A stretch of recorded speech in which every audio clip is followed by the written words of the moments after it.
That was weird. Yeah, your mic came on. Yeah, I unmuted us, but it didn't. It only unmuted me Oh, well. long enough for me to say I unmuted us. Can you hear me? Oh, I heard you. I didn't respond Yeah. though. No, you couldn't. I tried to unmute you by Oh, the. If you look at the picture on the bottom, you got the three dots, and you got a microphone. You okay. can mute yourself, or whatever. Well, I was trying to unmute you because there was a line through it. When I clicked unmute for me, I clicked unmute for the whole thing, but it Oh, just unmuted me. okay. So, so I tried to unmute you too. But now that I know that you could hear me, Yeah. I know if I can. I know I can play with some stuff later on if I want to. Yep. So, So I was thinking about werewolf fiction the other day. oh, buddy, that's my thing. I know Well, it's your thing, and it's that's my horror thing. yeah. Okay, so here's my thought though. Oh, Werewolves should be like some of the most chill, relaxed people on the planet because they can lick their own balls. yeah, but not as a human. So they they can't enjoy it the same. Okay.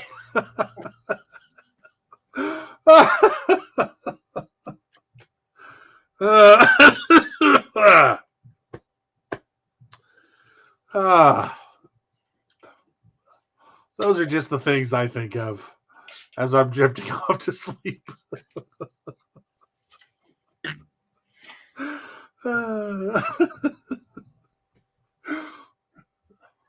See, you're quite amused. Hey, nobody amuses me quite like I do. Somebody's got to do it. That's right. Uh, Yeah, I told you that thing about Martin because I mentioned it on stream, but it was like Chad, and I didn't know if Chad even cared. You know what I mean? oh, yeah. So I'm like, Ooh, that reminds me. I have a new challenge for Mid Journey. oh, I want to see if it can do it. I completely forgot to see if it would. Uh, I told one of my students I was going to try this. Uh, see if it does it. But I don't know why, but she has this nickname thing where they call her Penguin, and she doesn't really like that. And then, doesn't like to be called Penguin. right. There's no reason that somebody shouldn't like to be called Penguin. And then we were. But it reminds me of an inappropriate joke with an Irishman in church.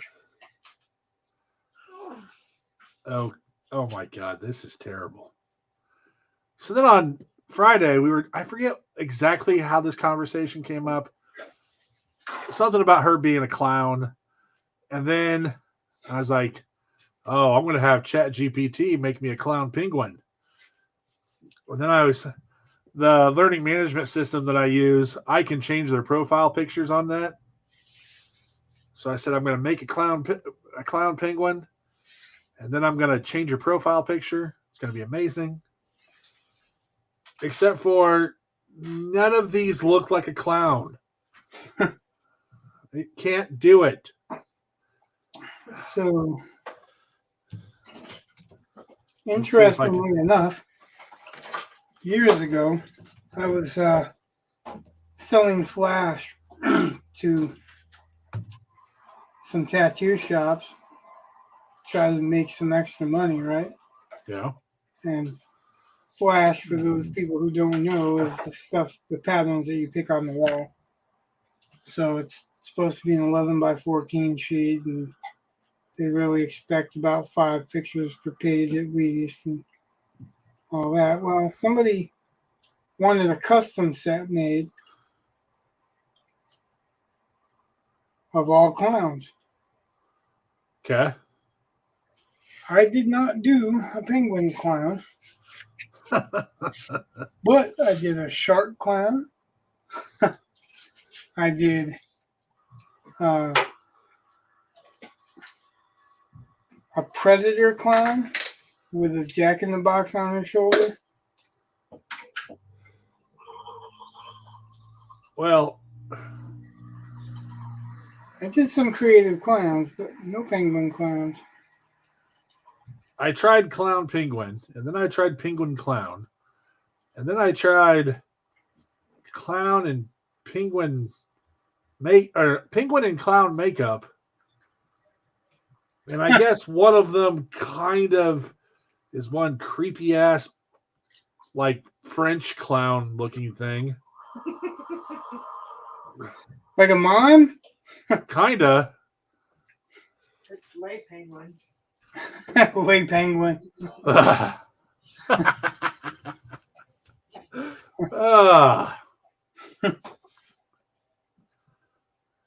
Just makes me laugh. I didn't think that one would be all that hard, but no, apparently it is. So I suppose if I want to really work at it, I could probably get it to work, but I don't feel like working on it that hard. Plus, if I really wanted to, I'm pretty sure I could draw a penguin, and then I could make it into a clown. Chili Willy. Yeah. Man, I haven't thought about Chili Willy in decades. I'm not even sure if my kids know what Chili Willy is. Oh, your kids know what Chili Willy is, but they may not know about the penguin.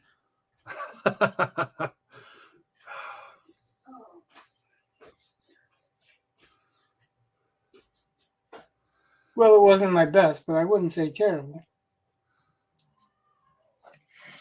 I have my own peanut gallery over here. Hey, hold on a second. I'm hearing somebody scream downstairs, and that's weird. I'll be right back. Okay.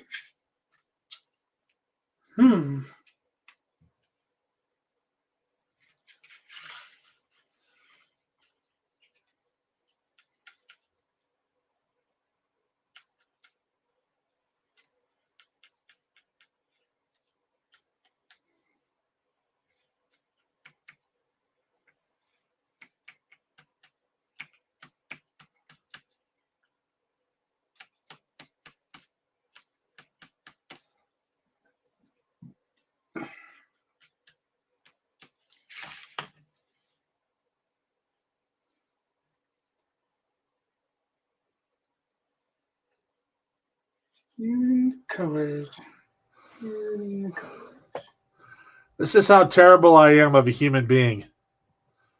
My boys are. It's an interesting way to start a conversation, always. The boys have an interest in cleaning house because they want their girlfriends to come over. Huh? All right, whatever. I don't care. But so like Somebody does, huh? well, so they're downstairs, and that's where the big TV is. And I heard screaming, and then I was like, oh, God, what if they moved the TV and dropped it?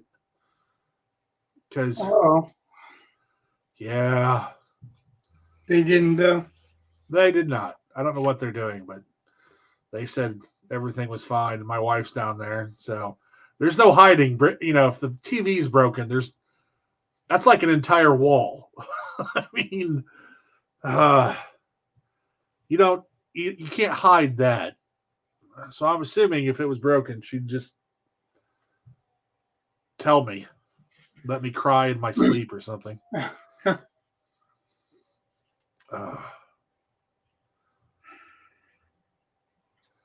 But yeah, I wasn't worried about any of them being hurt. I was worried about my television. So So you're horrible for that? Well, yeah, you'd kind of think the priority would be the other way around. Well, you kind of think if one of them were hurt, you would know and you wouldn't have to ask. Yeah. They'd probably be yelling, "We go to the hospital," Yeah. or something to that effect. Oh, So, I mean, I'm just trying to stick up for you, bro. thanks, man. Trying to give you some cover. Oh. I had to take Thaddeus to the doctor on Thursday. So we go. He got a wart like on the underside of his toe in the joint. And over the counter stuff isn't really handling it. And he wants it gone before a swim season, which is What was he understandable. kicking frogs? What? I said, what was he kicking frogs? I don't know. I don't know what he's doing. I don't Was care. he being mean to frogs? So we go, the doctor looks at it, and we decide that the best course of treatment would be with a topical medicine versus having it burnt off. Because if he gets it burnt off, by the time the doctor could do it, he'd probably miss a week or two of swimming. Whereas with the topical stuff, it'll take longer, but we can start it now and be done before swimming. So, okay. And then the doctor goes, but don't tell your friends about this medicine, which I thought was weird. So I was like, why? He goes, it's the same stuff that we give for genital warts. And I don't want your friends making fun of you. Right. So Well, my first well, thought was, show it to your girlfriend and ask her. Yeah, do you know what this is for? Yeah. And if she Yeah, knows, there's that's that. when you run away. There is that. It's kind of a litmus test, right? Yeah. I was going to Oh, say, like, any one of his friends that would know what that was for, he'd know a story about his friends. I know. Except for that, I was like, except for you just told us, and we're not getting it for genital warts, so we know what it is. So it's not whatever. But I thought it was funny. I mean, I had never been to that doctor. My wife had been there. The guy operated on her foot when she broke it. Did she get genital warts on her foot? No, she broke her foot and needed surgery. So Well, because, I was going to ask whose ass she put her foot up. I don't know. Not mine. 'Cause, So, but she really liked him and said her exact words were, he's not an idiot. So I was like, all right, I'll take him to go see Not the Idiot. So he was funny. I appreciated him. We were in and out, nice and quick. like a duck mating. Yeah.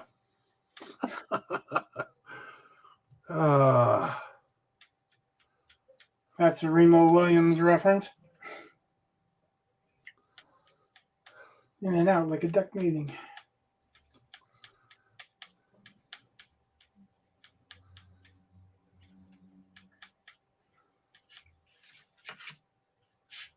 So did you check out NetGalley? No, I haven't had time. Well, I don't know. No, I mean, a second to look up a website, and I don't even think that there's no process to join. You just set up and tell them you review on the channel, you review on Facebook. You say that, and because you review, you have Goodreads. I don't. I have a Goodreads. I don't really use it except for to post a review from this, and that's automatic because I just set it up that way. Yeah. Well, I mean, you read a lot. I read quite a bit. I don't read fast though. I'm Yeah, kind but of I think because I've the last couple of books that I've gotten from there. I want to give decent reviews to, but it's really hard to because I'm hunting for something to say nice, you know? oh, that's not good. Well, I mean, it sounds worse than it is, but it's like I can't be excited and say, oh, this is a thrill packed ride when It's the not. format's so hard to read. You have to go through 3 different devices to get the format readable. And like in this book, I've got every time that he introduces a character, it's like I'm reading a dossier. Like they were the nicest person and blah blah blah. It wasn't like showing me how nice somebody is. It was just like telling me, and I want to like it, because it's shares a lot of my views. The author shares a lot of my views, but Mm.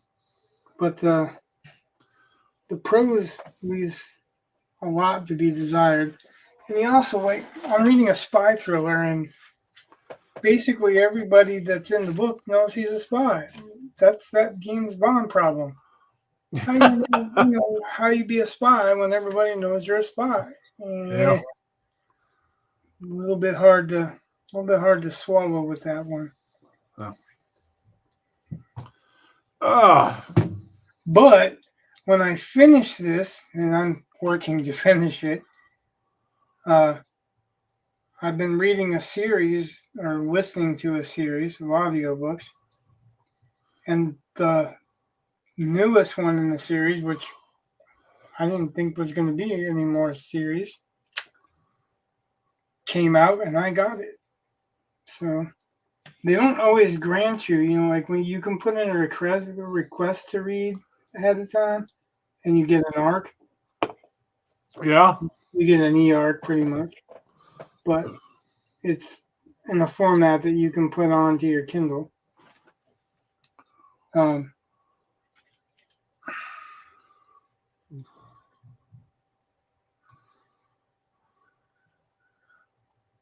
they don't always grant you. Like I put in a couple of requests and wasn't granted. Um, Cornwell's got a new Uhtred book out. It's not a full book. It's a. I'm guessing it's a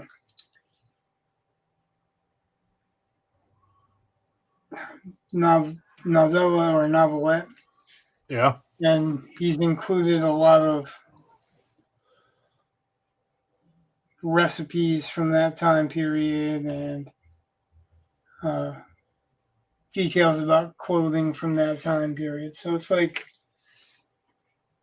um, interesting dip into the history, but I didn't get that one. But there's a new Sharps one out, so if I can get these 2 done, then I can probably get the new Sharps. I was turned down for the new Kuntz one, but wasn't superly brokenhearted because Kuntz and me are like, I like a lot of his work, but some of it not so much. Like I like the Thomas books at the beginning, Yeah. and then I think about the third or fourth one. It was like, yeah, I guess I'm kind of done with these. I think that's why I try to pace myself on series. Like I don't want to read all of the series at one shot because I kind of get burnt out on them. Yeah. You kind of need a palate cleanser. Need to. Yeah, just a break in between. It's like it's one thing if I'm reading the series as it comes out. That means basically one a year or something, right? Yeah.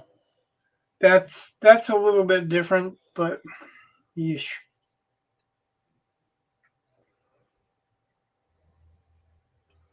So I got some side work proofreading, and it's not a whole bunch. Yeah, It's not like slush reading. yeah. We've talked about it a couple Yeah. times. So like I gotta have these 10 things done by Monday, which is not a problem. I did one and I was like, okay, that's relatively quick. But I had questions. Like they don't have a style guide. So the first article I got, like, doesn't use the Oxford comment. I think you should. Yeah. And the Oxford comma too. so Because sometimes if the last two in a list merge with a longer than just one list type thing, yeah. it'll read like more is happening than isn't. Or Oh, you know what I mean. I have never seen it an example where adding the Oxford comma caused confusion, but I've seen plenty of examples where the omission of it does cause confusion. So I'm like, in the interest of being clear, there's a more succinct way of putting what I was just trying to express. Yeah. So my wife gave me a couple copies of the magazine. I'm like, all right. Like that'll like I should be able to find, examples of what they do from this. But I was like, I opened it up and the very first sentence of the very first article in this magazine had subject verb disagreement. I was like, whoa. Oh. Like you guys had this proofread? And my wife's like, oh, I don't really think she was doing that great of a job. That's why you're doing it. I'm like, oh, well, sweet. So the bar is set very low. All right. But, I mean, it's interesting, I guess. I mean, that's another point. Like what I've been reading from these NetGalley books. Like they are EARCs, and some of them are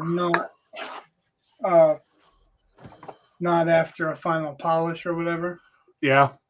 But holy crap, some editors need to go through some of these books pretty harshly.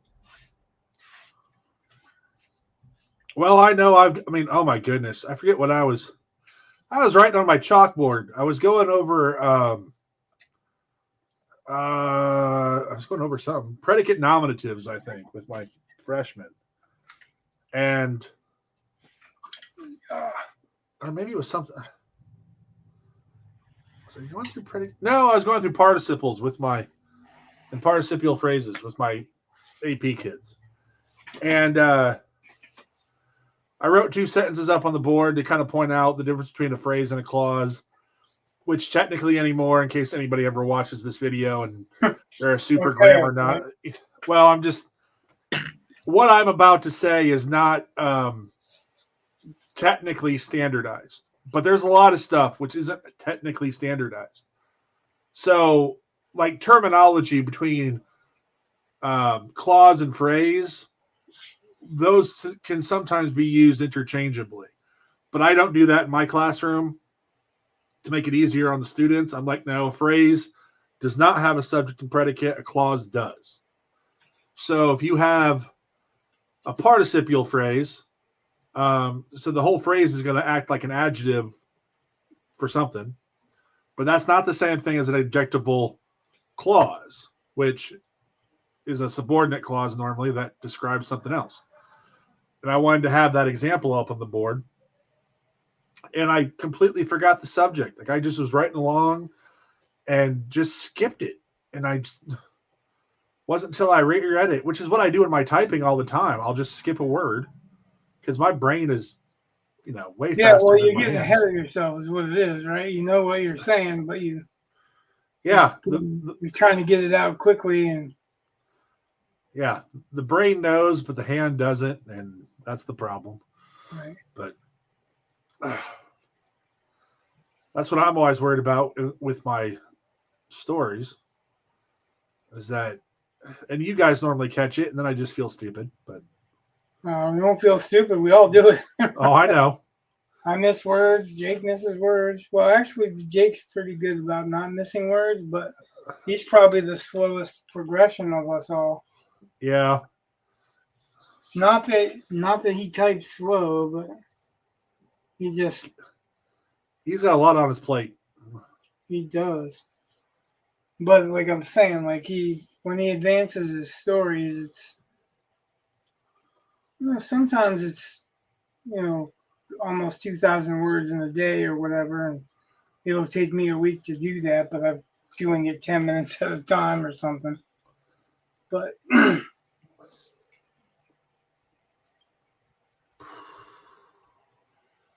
I think he's a little bit more careful with that. I don't think it's as much speed as clarification. Maybe I'm wrong. Like I hate to try to analyze. Like I don't know what he's thinking. I'm not even trying to say what he's thinking.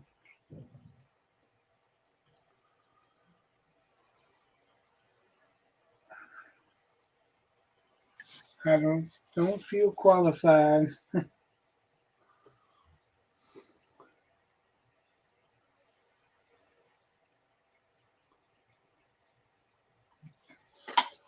So is that better with a darker base there? I think it does a little bit for me. Okay. You can view it from a distance and I can't, so like does she stand out better? Does the dragon look better? Does it look less muddled? Because the water is not really supposed to be like overly detailed, so but Okay. the reflection in my reference, this mountain, which is actually the same color as these, which I didn't want to do because of confusion purposes. Plus, the further away you get, you can, kind of change it a little. So, but this mountain is a reflection pretty much as far as I have a reference for. So, I was trying to throw this in, and I think I was trying to throw it in too soon because it really was kind of messing with my eyes. Okay. And I want a little bit more simplicity down here.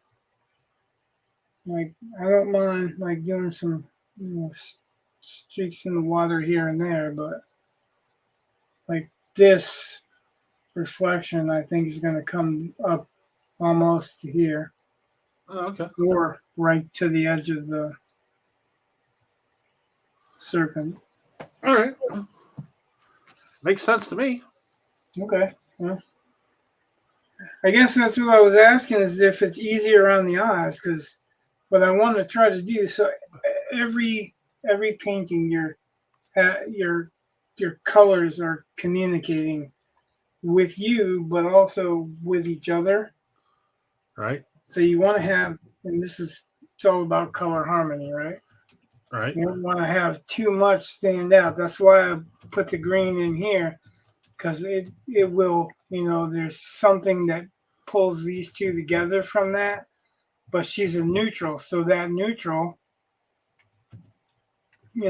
divides it from being green and purple, bang, opposite, bright, yelling. Gives it a little bit, tames it up a little bit.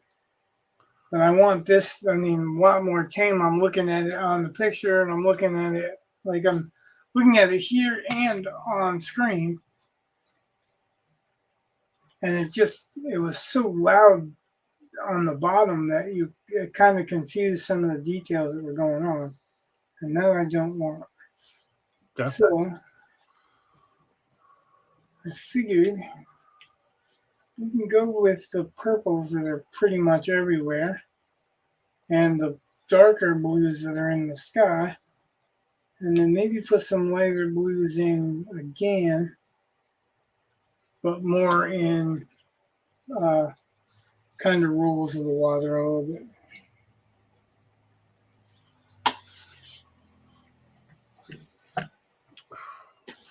I also got to figure out where to put the blood from the creature on the weapon. Like, it's going to have to be on the axe because, she's kind of glorifying the axe. That does seem to make more sense. Although it could be on both. It's too clean.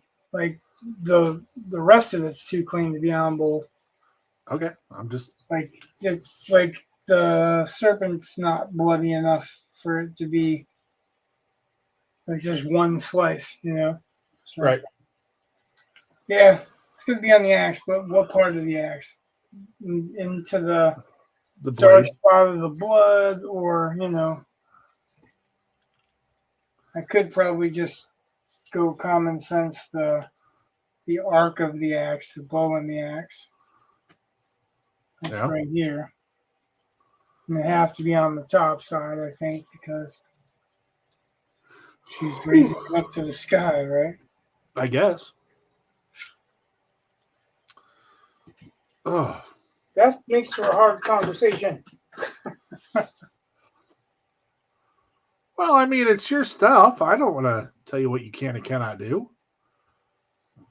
Like everything you said makes sense to me, so I defer to your judgment.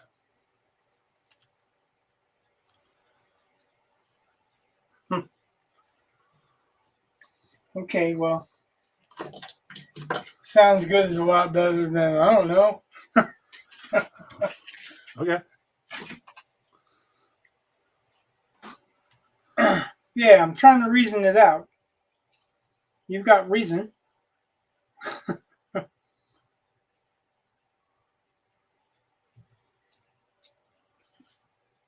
Trying to make it believable.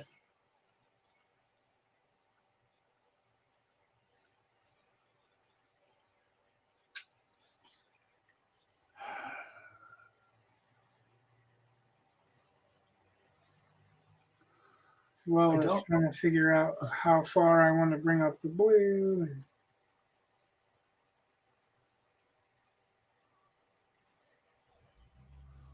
My, my Grammarly isn't working the way it normally does, and it's bothering me.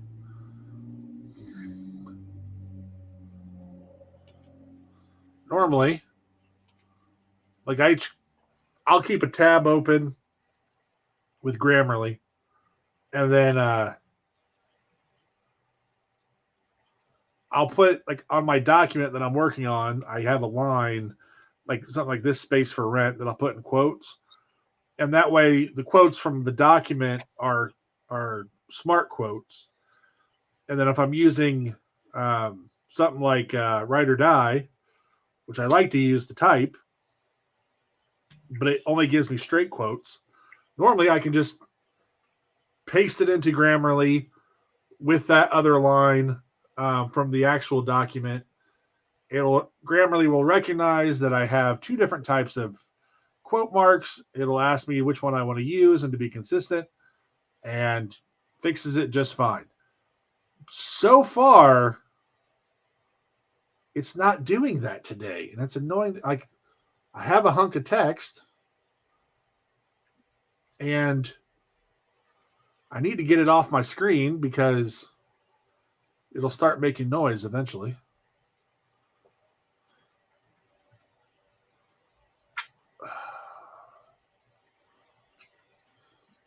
It'll start making noise. Well, have you ever used Write or Die? Nope. Oh, there. Okay. First off, Grammarly worked. Write or Die is a if you type it out, what it does, it's a website where you can set goals for yourself, whatever. And there's a pay feature, which I've never understood really why you would do that, but um, for free, you have different settings. Um, there's one which is called Kamikaze, which I don't know why you'd ever use. That's evil because what it does on normal is if you stop typing for too long, it'll make a god awful noise, um, which prompts you to keep writing. But in Kamikaze, it starts deleting the words that you've written if you don't type enough fast enough. Yeah, fuck So that. yeah, I'm like, I don't need more work. I'm like, the nasty noise is good, but Yeah, I don't need that either. well, I mean, It it keeps doesn't you. like. I guess I don't have a problem being prompted to write. Well, sometimes it just helps. Like if I'm having a hard time getting started, I can sit down with Write or Die, and you're kind of forced to start. And then normally after a little while, I stop using it. And I just stick with the regular document. But my file, because I share the files with my school account, and on my school computer, I've got some extensions on it from Chrome that allow me to see like how many times I've copied and pasted into the document, how long I've actually spent writing the document, and it'll go through, and it's just a way more advanced revision history than what you normally get. So I've seen what mine looks like in my process, and it's kind of funny seeing all these hunks that are copied and pasted, and then you have these other like hunks that aren't, and it's just interesting to see how it actually looks. I guess I don't know. At least it is to me, as a guy who's writing it, or dictating part of it, because then you get all these weird changes because I can't use the character names because the dictation software doesn't recognize it. So I got to come up with a name I can change all at one time, that kind of thing. So like Snurl becomes Sammy because the phone will recognize Sammy and put Sammy in every time. And then I can go through and just, find all and replace Sammy with Snurl. And that works. But if I try to use Snurl, it's the dictation's not going to work. It's funny because like when we read Sundays, like I'll press read, like read aloud. Yeah. And read along with it reading aloud because it'll catch stuff that I won't normally catch. That's a good idea. Never thought of that. But it doesn't say Snurl. Has no problem with Umjot. What does it say for Snurl? SNYRL, SNYRL, SNYRL. I'm like, yeah, no. That's Snurl. Well, that's why I kind of was like, yeah, it kind of cracks me up a little bit because it doesn't recognize it, but everything else in the story, like all the other names and everything else, it reads fine. Like it reads stilted, of course, because it's a electronic voice, and sometimes there's a really, really weird choice of inflections. Like where they want to emphasize words or what words they want to emphasize. But that really helps me see what's going on too when I can't see what's going on. So I always thought it was funny when my older boy was taking violin lessons. Well, he's taking fiddle lessons. He wasn't taking violin lessons. He was taking fiddle lessons. Yeah, because they're not the same thing. Well, it was my friend from high school, and he's like gone to Ireland and stuff, and like he's been taught violin, and he teaches violin, but he studied and learned traditional Irish fiddle. And he's like, the way they traditionally did it, they didn't write it down. You just listen to it, and then you figured out how to play. You might look at how someone's holding their instrument, but it's not about reading music, really. Right, it's playing by ear. And anyway, one of the roads that we had to turn on, because he lived in Fort Wayne, and I was never exactly sure how to get there, so we'd use MapQuest or whatever, or Google Maps, and turn right on West Calhoun Street. And I just, right. I was like, oh, Calhoun Street. So always made me laugh. I'm like, it's Calhoun. Like, how do you not know Calhoun? But whatever. Like, he was a president. You should be able to figure that one out. Yeah.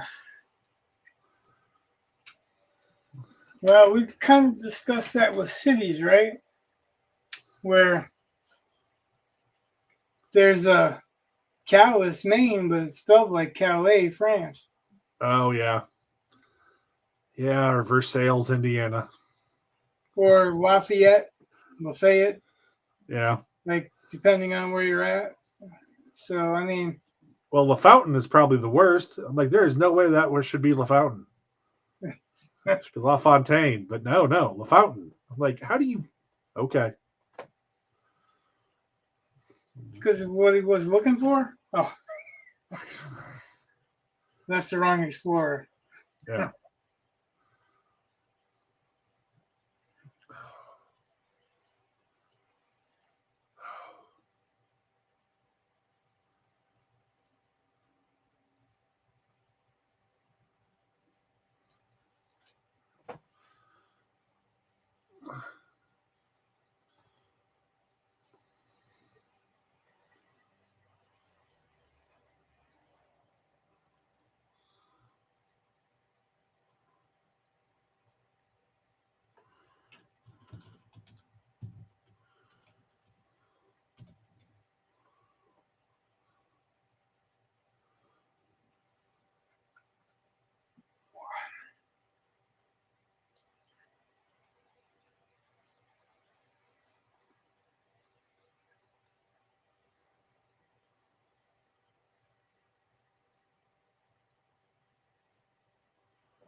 Oh, it got really quiet.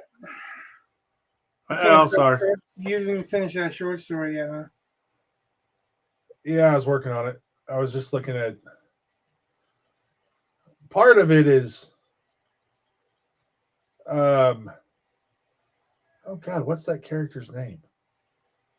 Oh, hold on a second.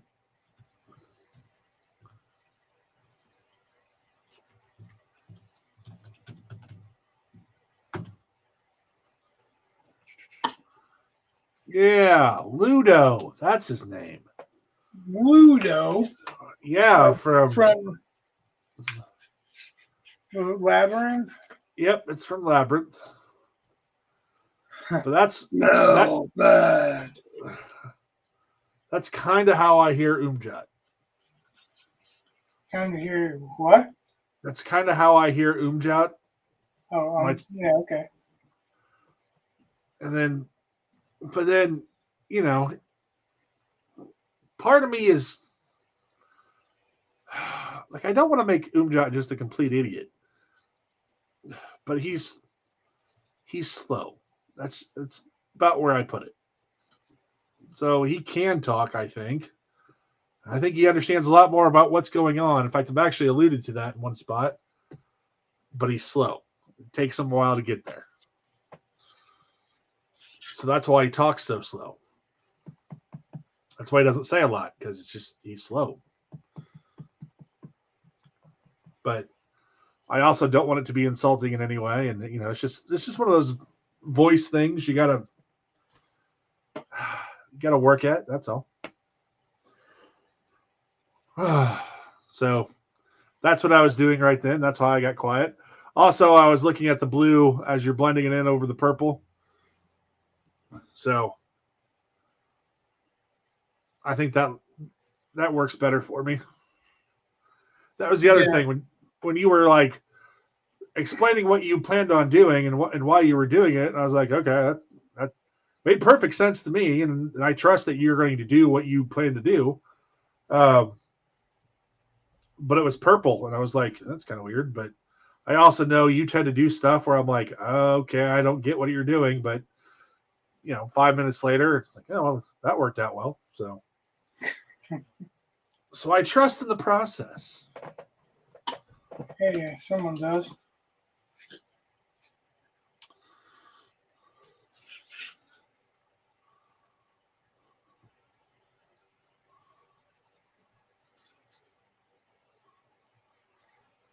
Yeah, so the angle that the reflection of the water is different than the angle that we're looking at, which is why I had to go back and look at my references. because we're actually looking up at her in the water level. This is our horizon line. That's where our eyes are. Okay. Anything below that, we're seeing the tops of. Anything above that, we're seeing the bottom side of. Okay.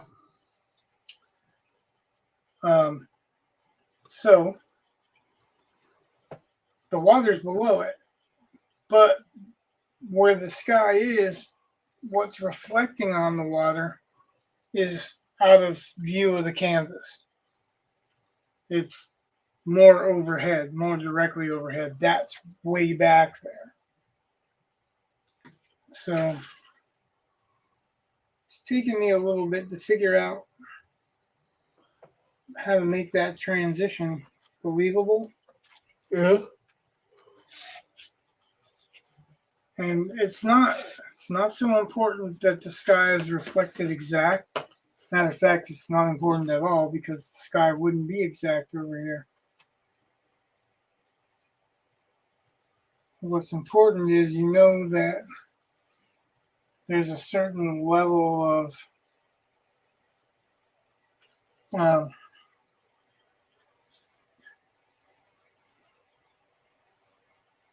light blue where it's unhindered by clouds, which would be actually this color. You can't see that, right? Right. This color.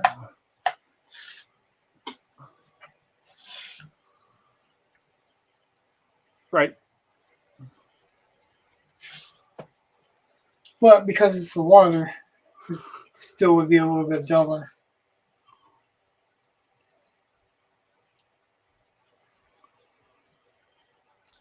And I don't want any real stark transitions. So I want it all to blend.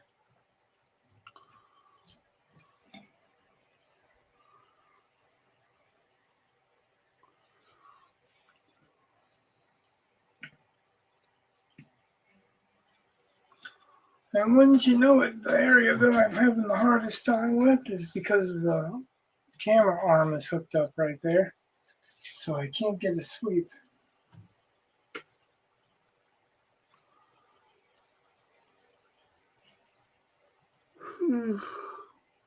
Oh. I'd say stroke, but you're a teacher and you know how that goes over.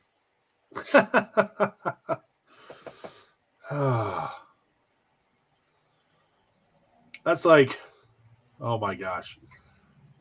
So, how much German do you know? Very, very little. Do you know the German word for fat? I might have somebody refresh me. Dick. D-I-C-H. And nope. so, I mean, it. Our oldest son would, because he took it upon himself to learn German. It's such weird because he wants to learn German because he loves everything World War II. Hold on a second.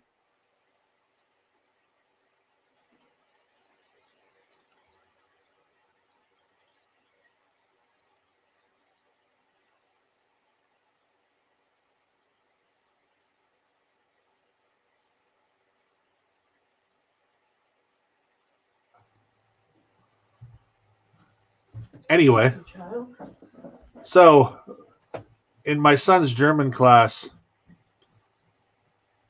I don't remember exactly what they were reading, but basically said something is Deke. And of course, they're sophomores, so they're just giggling. Right. And the teacher put up on the board, she's like, no, and wrote DICH equals fat, which just made it worse. Because dick equals fat does not go over well. It goes over really well with sophomores. Right. Or, if you reverse the words. Thanks. It's kind of like Dan Aykroyd in The Great Outdoors, right? Yeah. I'm going to introduce Mr. Thick Dick to Mr. Urinal.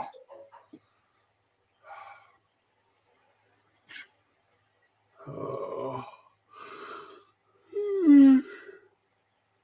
Ugh. God.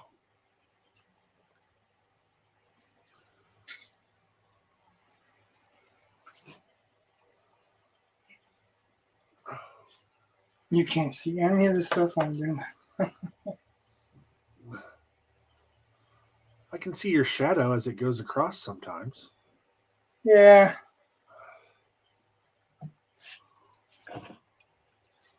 Well, it's so weird.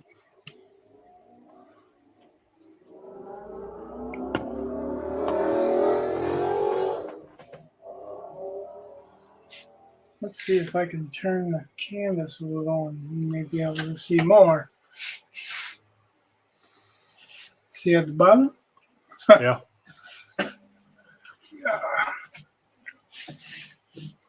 Trying to get a little bit more of that blend in there. Yeah. That looks a lot better to me. Looks a lot more true to reflecting the sky anyway. Well.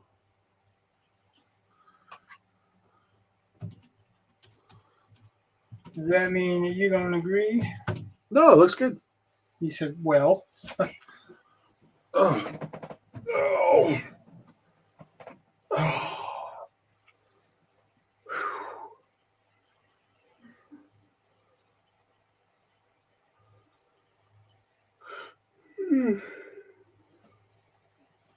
So now you can't see what I'm doing is basically wetting the brush to blend it a little bit.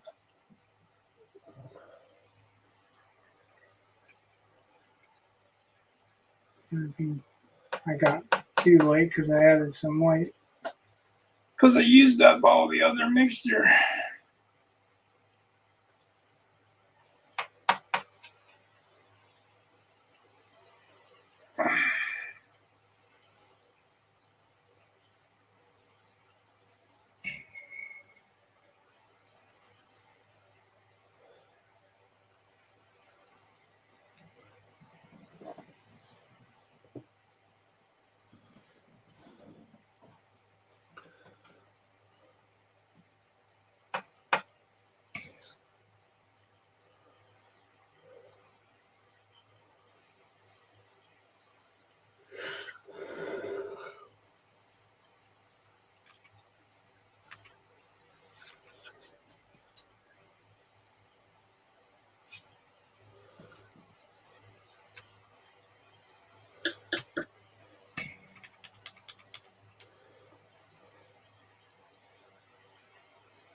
It looks truer to me. It ain't gonna be perfect.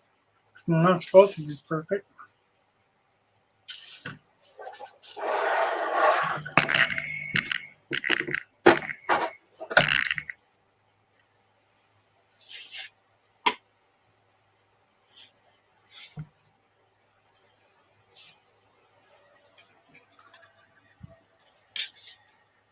Just enough to be believable.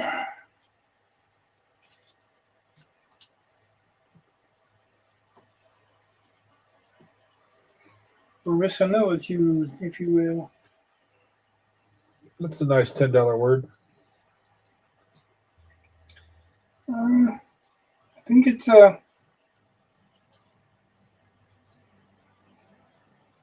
a good word actually, Oh, I do too. because it's very distinct in what it means. Yeah. I guess you could use more words to simplify it, but That doesn't seem like it would simplify. yeah, because you're using more words. Yeah. Simpler words. It's that debate between Hemingway and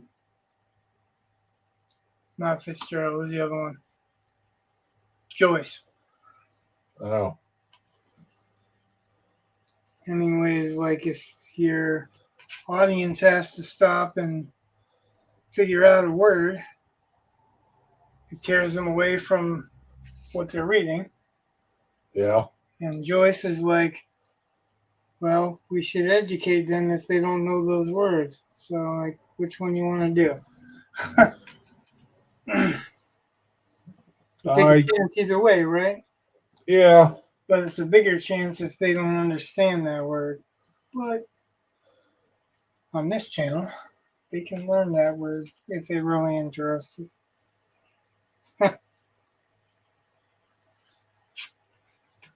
I tend to agree more with Hemingway. Yeah. And at least as much as anything that takes you out of the story. Yeah, Story. my feeling is the reader did not come to be educated. The reader came to be entertained. And I mean, it's cool if you can do both. Unless they did come to be educated, which there are types of fiction or types of writing that fit that bill. Not the stuff I'm doing. Well, again, that depends on who you ask, right? Because some of them are in it for the great poem or the great story or the whatever. Yeah, the Great American Novel, all that kind of stuff. Well, like the art. They're in it to be artistes. Okay. But again, I think the rhetorical situation. Like, I'm not saying you are or should be. I'm just saying some people expect that shit nowadays.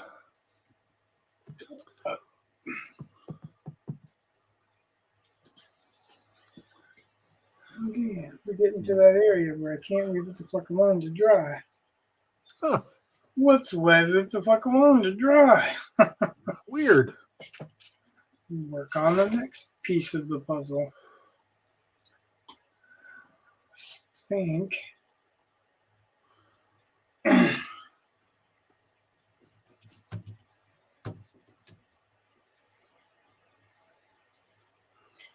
Yeah, I don't want to be Hemingway or anyone else, really. It'll be me. Hopefully that'll be good enough. Well, I don't worry about being Hemingway, but I do think that his theories were generally sound, and when he wasn't trying to fuck with people. Well, yeah, I know that whole thing, like about you got to write standing up, which was such a crock. But well, yeah, I make 300 passes at least on everything. Bullshit. Yeah, you know, you would never have anything written. Yeah. So 300 drafts. Yeah, process things. I don't know if I would worry about with him, because that's the part where I think people, or where he lied quite a bit, or at least misrepresented himself. Let's put it that way. Yeah, he didn't want the competition. Yeah, but the theories of, again, like having,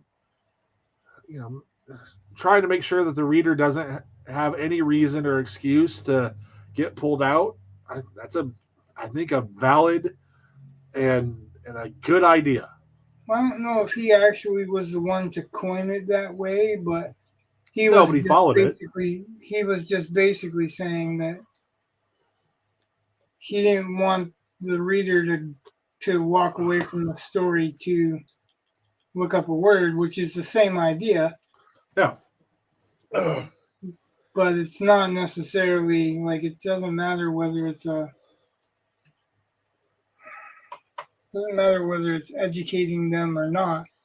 I don't think he wanted anyone to leave for any reason. No. I guess I'm just saying, like, he wasn't really just specifying learning new words. Joyce was, in his defense. You know what I mean? Right. And I think to myself, mean, I just compare which one of those was more influential, I think, in modern writing, and I don't think it's Joyce. I think it's Hemingway. Right? So, Yeah, because when we think of the great American novel, it's basically Hemingway's style guide we're using, right? for the most part. Like, now, yeah, he does have a lot of good points, but he also has a lot of questionable ones. One of the things he said was never write about what's not. Like, Right. never start a sentence with "it wasn't" or "he wasn't," or tell him what was, not what wasn't. Yeah. And talk about simplifying things, but yet this is the same guy that had 250 word sentences.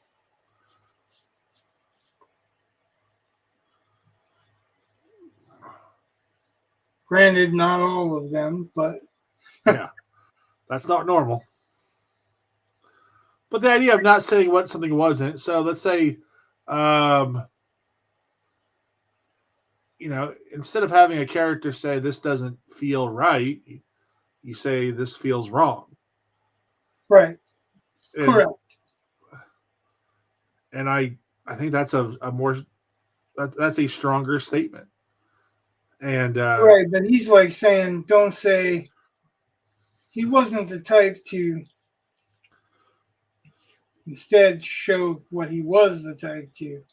Or, I guess neither one of those are great examples, but he's basically saying don't write what wasn't when you can write what is, which kind of makes sense if you look at it that way. well, as long as you don't take it too far. Yeah, that's why I said style guide. Yeah, yeah, I get it. Because I want to not imply anything more than a guide. Because there's more than one way to skin a potato.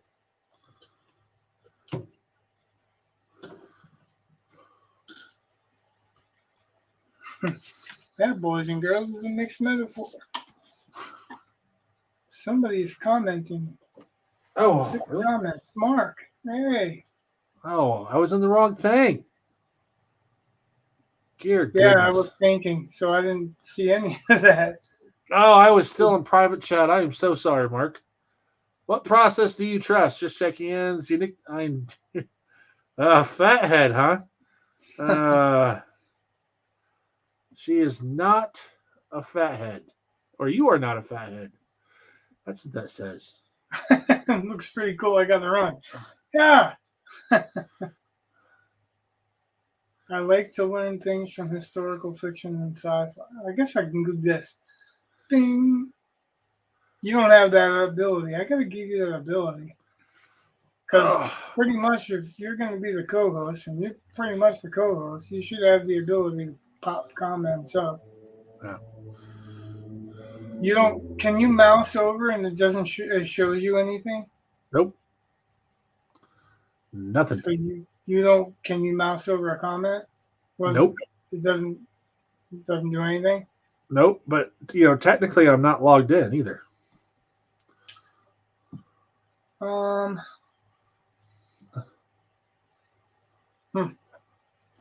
So I don't know if I'd have to actually log in. I can change your name. Ooh. I'm clicking on to see what I can make available for you, but Well, I can change my name. yeah, but I can too. Like I could, I could be an imp and go in there and mess around with it. Oh No, I'm God! not gonna. There's a group chat thing that we have at school. Some friends of mine, and we all every once in a while we'll just change each other's nicknames. So like for the longest time, there was one woman, her name was password protected because she asked for like the school Wi-Fi password, which I had no idea what it was. And I forget exactly what I sent her, but it was not nice. And she didn't even think about it, and she put it right up on her board.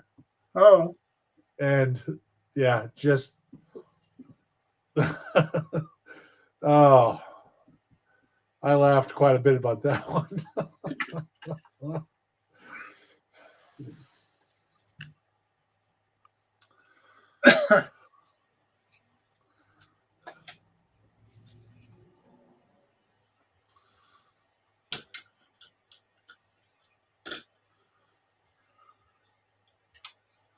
okay. Maybe I'll go back. I was going to do the serpent, but everything else is wet around it, so I have to let that dry. I have to remember that rule. Don't fuck with it. Leave it alone until it dries. So I know it's sideways, but what do you think? Does it looks more like water, right? Reflecting the sky. Yeah. Why? That's what I really wanted to have. So like, And so, okay, so you see the tip of the blood, kind the of. tip of the blood. Well, okay, so you know the dragon's head, right? And Yep. how there's a very abstract. It's not a dragon. So Okay, No, I'm just saying we're monster, lizard, Yep. whatever, serpent. But anyway, serpent, go on. and how the blood kind of forms a very abstract triangle. Kind of, yeah. Okay, so at the tip of which is rather flat, but still at the tip of the blood triangle. So the farthest point from the serpent's head. That's what I wanted to know. Thank you very much. Okay. Because of the reflection. Yeah, I was like, that really looks like it's reflecting light. And then that's because it is. Right. Ah, So like right here, like really looks like it's reflecting yes. light. Yeah. Because it is. Okay. That brings up the interesting prospect that I might want to put a little bit of lighter blue in there to make it, right? Yeah. I don't know. Does it look better like that? Or like that? I kind of like it the first way. Yeah. And then Yeah. I'm going to put some stuff down in the bottom that kind of distracts stuff. So Oh, okay. I'm really not sure what I'm covering up yet. Well, Yeah, well, whatever. it's not dry yet anyway. So but Yeah. that's a good point. Good thing to think about. Oh, that's so funny. Oh.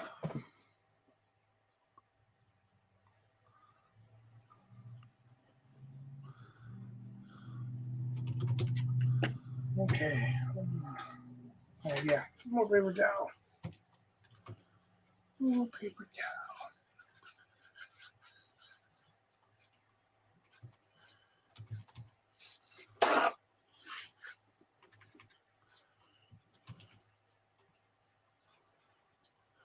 Kind of also like the idea of having the light line kind of point at her head, like come across her head.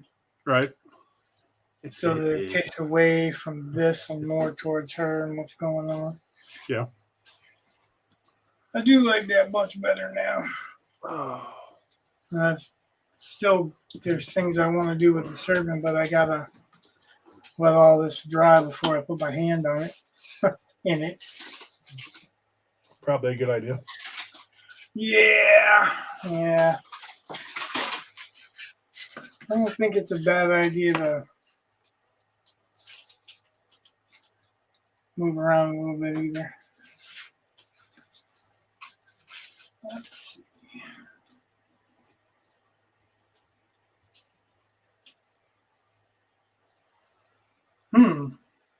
Decisions. I need a short-handled one of these. That's Okay. what I need.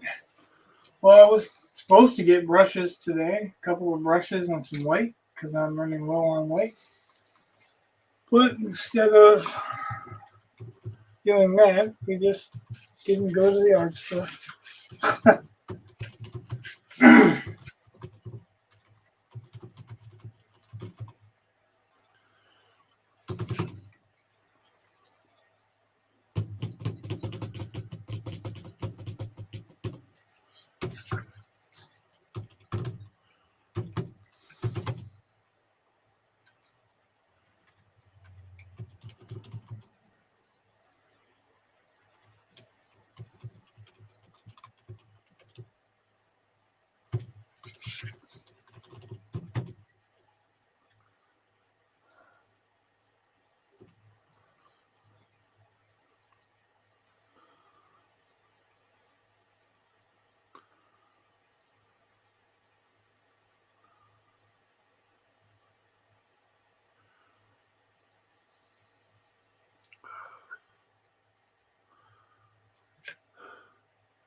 So this time of year, do you like stop reading because you're doing school and writing?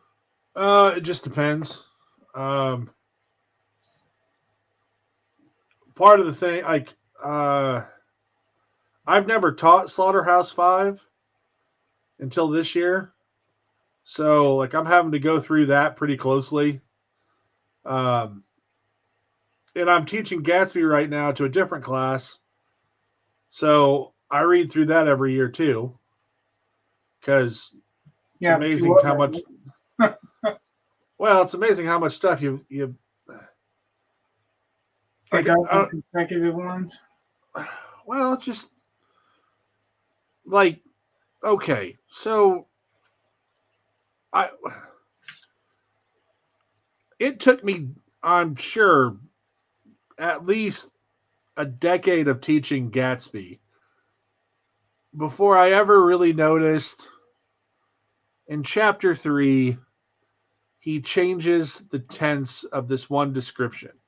Like he opens it up, it's the third party of the book and it's the first party at Gatsby's.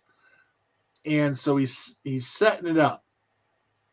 And he changes from past tense into present tense, and then when the party finally really breaks, he goes back to past tense.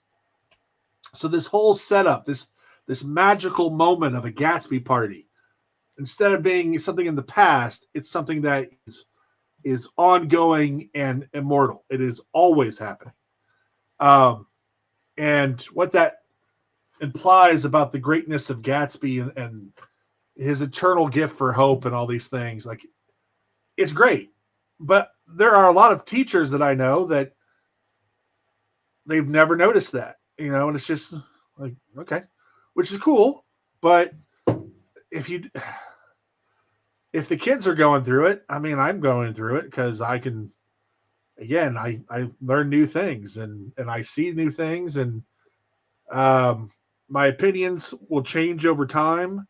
Like there's a there's a general thought that Daisy is a victim of the patriarchy, which I don't believe in at all. I think she's a dumpster fire of a human being.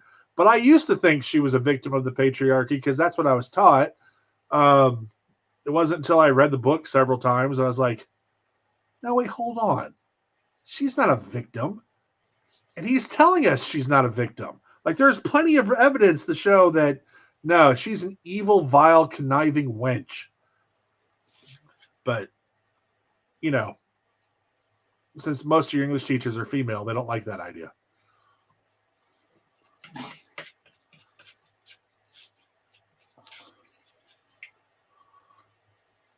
Well, they're more than female, right?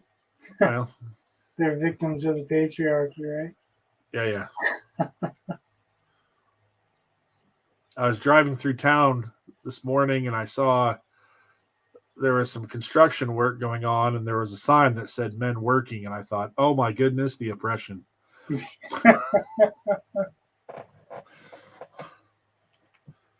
Just dumb stuff like that.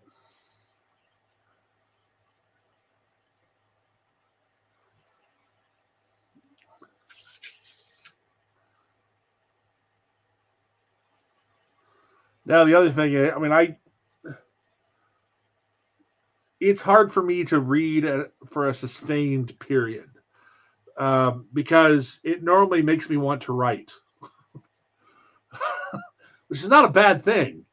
But then it's like, yeah, but I don't want to write my version of this. I need to write my own thing, which is the kind of the hard part.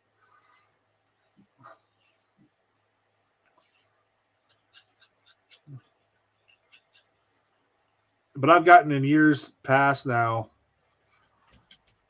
Like I don't like to watch. I don't play a lot of video games anymore because I'm like I can't relax enough to enjoy it. Like I just keep thinking, oh, I should be writing, and it's not with reading. At least I can say, well, you need to be reading so you know what's out there, so on and so forth.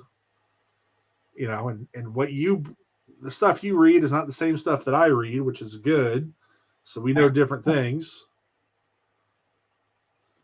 But I think I'm just not reading the types of stuff I'm writing right now. I think you should be as well read as you can be. Right. I'm kind of forced into reading things that are not as much genre stuff as I'd like because that's the stuff I want to write. If that makes sense. Yeah, no, I'm just kind of trying to say that you're like the stuff you read and the stuff I read are different. Yeah. I would qualify that with some. I try to read all over the place. I don't try to read just in one. Oh yeah, I'm not saying one. There's like obvious overlap. One subgenre or whatever either. Like no, I mean like I read all over the place. Like I read crime, I read history, I read romance. Like I don't read a whole lot of romance anymore, but I read everything, Well, If it's good or indicates that it's gonna be good.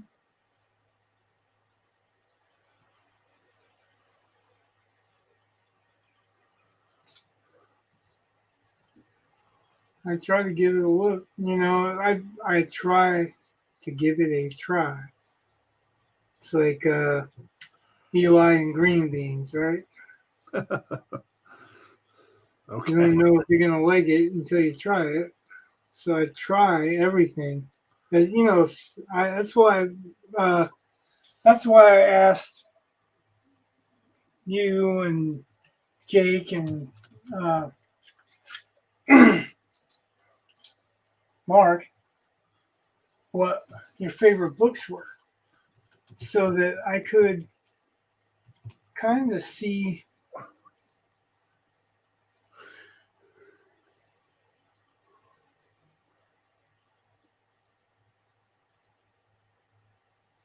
the differences, like some of the stuff that you guys had read that I haven't.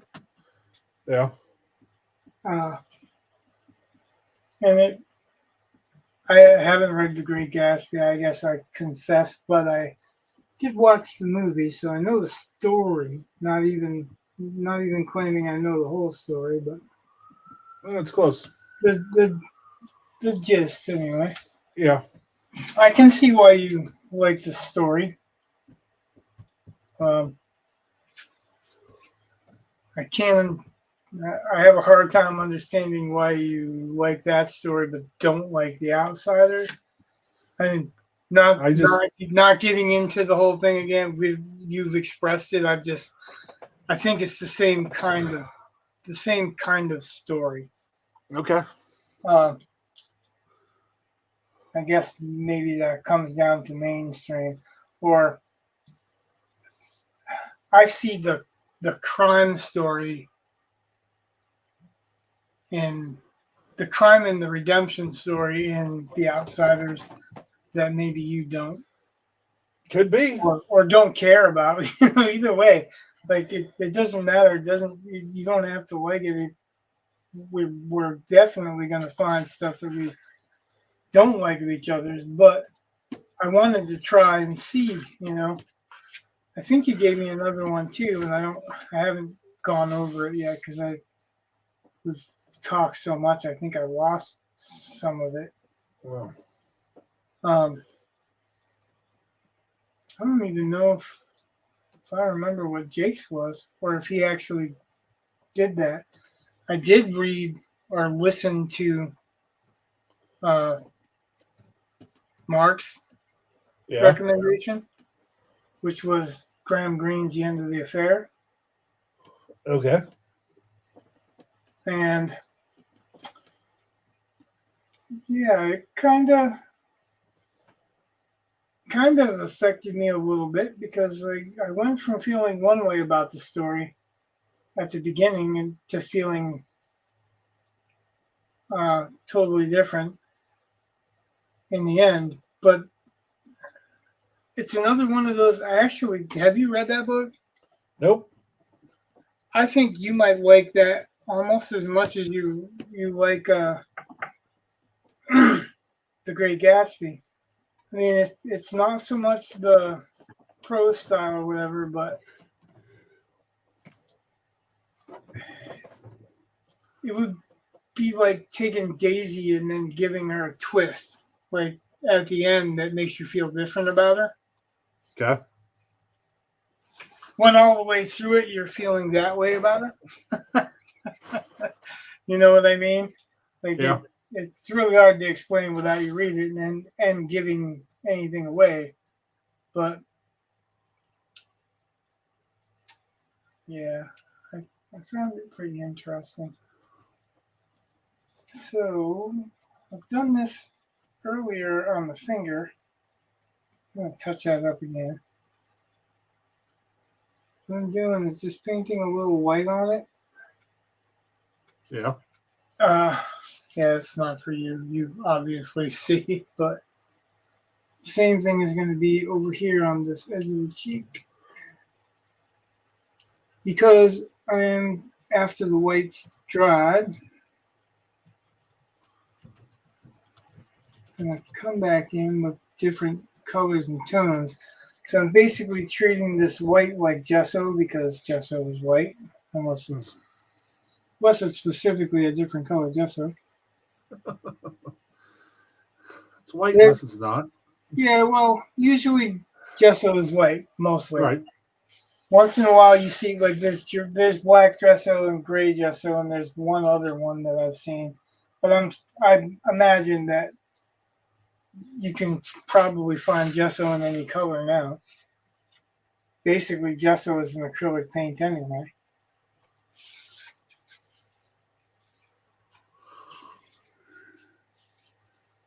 Yeah. Ugh. Gotta switch glasses. Uh-oh. Well, I have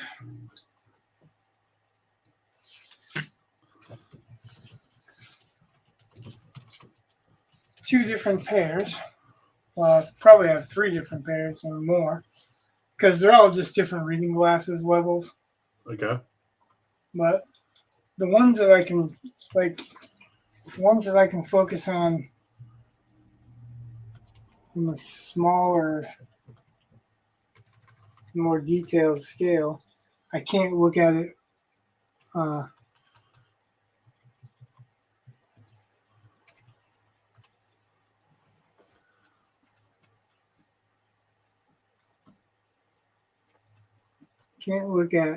for long.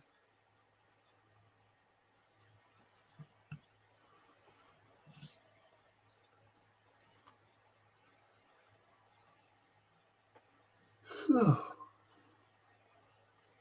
Without my eyes bugging out. So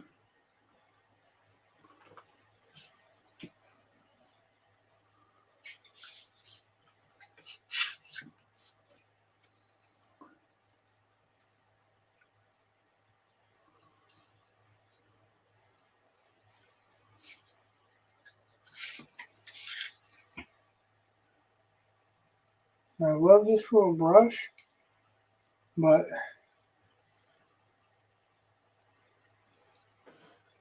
it's not the best detail brush. It's good for small work, but not fine detail. Which you think it would be because it's a half, Yeah. like a half of a zero, Okay. which is pretty small.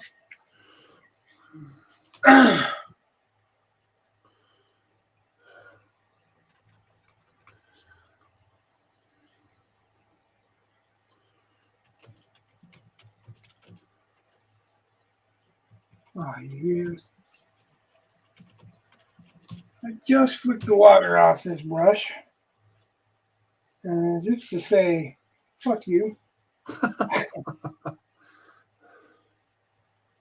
Let you knock them off.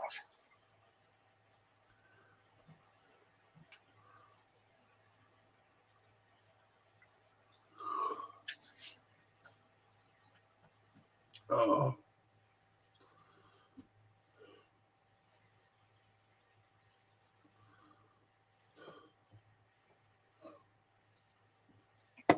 And now the canvas left wet. Because it's a son of a bitch. It shouldn't be any stranger to me.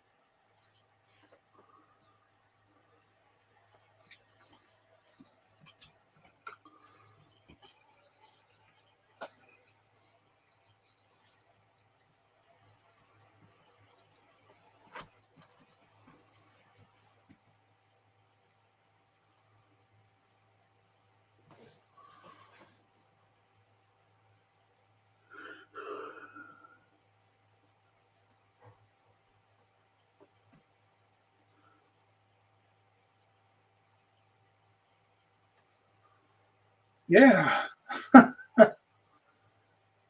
No excessive celebrations, because you know what happens when that happens. Okay. You know, I drop the paintbrush and it rolls all over the place. That's always fun. Not really.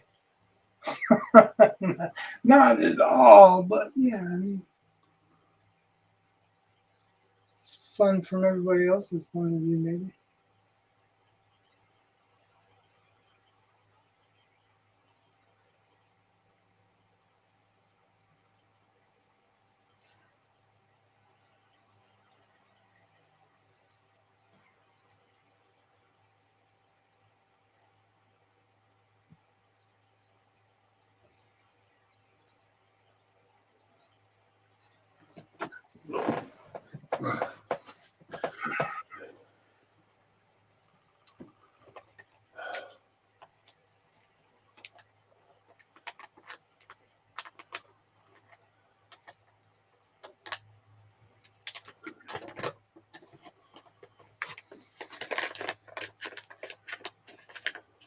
Gummy bears? What? Gummy bears? Yep. Although I have very few left. I wonder why. Because they're amazing. If you like gummy bears. Amazing. Right there. Best gummy bears ever. Not a sponsor. Not a sponsor, but they could be. Oh, goodness. The Ultimates are really good, especially if you put them in the fridge. I don't know why making them cold makes them better, but it does. And this woman at the gas station told me about that, and I was like, well, I will have to try that. And I did, and she was right. And it's not often that I listen to anything a gas station attendant's going to tell me about my food, but she was right. Why wouldn't you listen to a gas station attendant? Well, There's qualified as a lunch lady.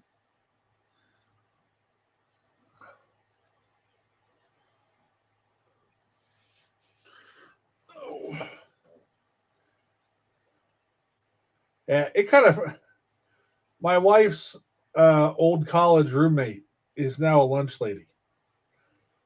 And it makes me laugh because when they were in college, this woman was kind of, well, just kind of very particular about brands and what types of clothing you had and that kind of thing. And that was just kind of the way she was. And how she ever got along with my wife, who basically grew up pretty poor, it's kind of surprising, but whatever. They got along great. And as way leads on to way, different things happen, and instead of, they had both gone into retail management. That's what they went to college for. And this friend of my wife's quit and became a lunch lady. And I never would have seen that from her when she was in college. So, but let her have the same days off as her kids and that kind of stuff. And, it makes sense. It's just one of those things where that's not what I thought she would do. So,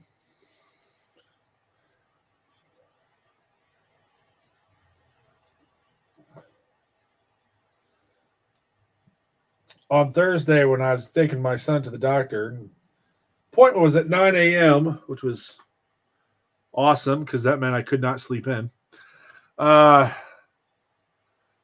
Stopped at McDonald's to get breakfast. And he was like,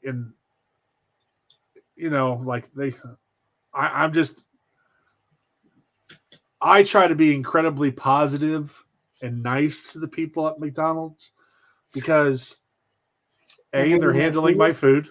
What? They're making your food. Yeah, they're making my food, but also I've done that job. And you get people there that are just, they crap all over you every day because they think they can for some reason, or that you're not as.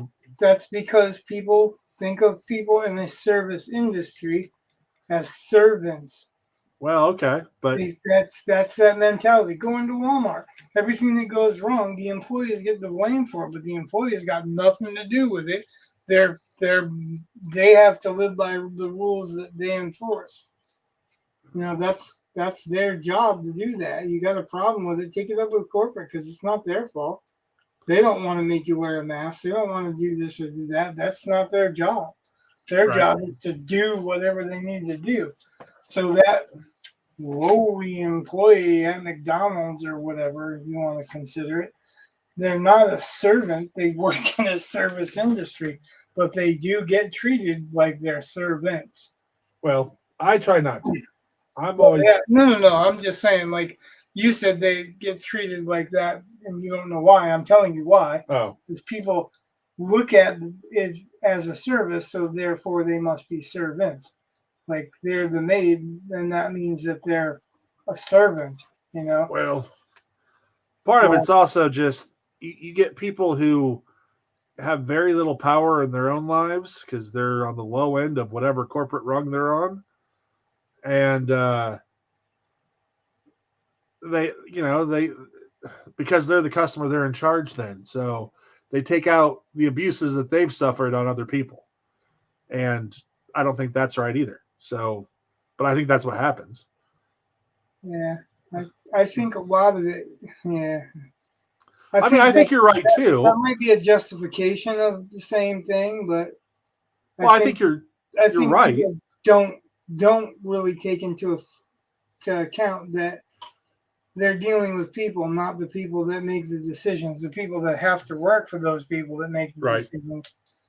They don't separate the two.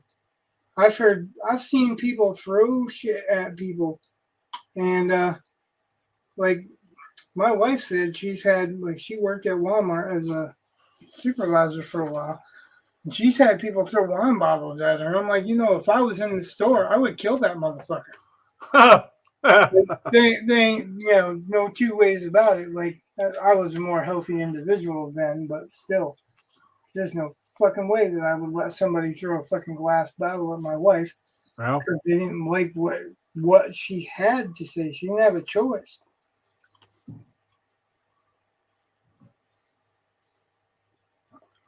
Yeah, like, and I was a tattoo artist for so long. I see that too. You're a service, so people you know. think you're a servant. Well, they also think that they know more than you do for some reason. Yeah, because you're just a measly servant. Yeah, I know. I know. I find, I've told plenty. I've trained 11 award-winning tattoo artists, and I make the distinction: the customer's not always right. Well, they don't have to be your customer. The customer's not always right. They're not right. Like I'm Yeah. not saying they're always wrong, but they're definitely not always right. I've had plenty of people come to me and say they want a tattoo on their shoulder like this Yeah. of, like, say, for instance, a rhino, and they want the eyes on this side where you can see it on this side, the eyes on this side where you can see it on that side, and the nose right here so that it looks like a rhino all the time. But no, it doesn't, because when you turn, the eyes disappear. Right. They want it to look like a rhino from that direction too. It won't. Plus, when it's on your shoulder, you lift your arm, it changes shape and all this other stuff. Right. So what I'm saying is that they're wrong because they don't know. They don't take into account. And it's like I was hearing this very thing with comic book artists too, where comic book writers will tell them to do more than one thing in a panel. Well, it's not a moving picture. It's a still. It's a panel. So they can only do one image. And that image can't be doing, like, I mean, short of having Spider-Man hop on 3 different buildings in a ghostly-like form and have the clarified form closer to you, you really Yeah. can't do that. And it's really hard to do that anyway and pull it off as believable.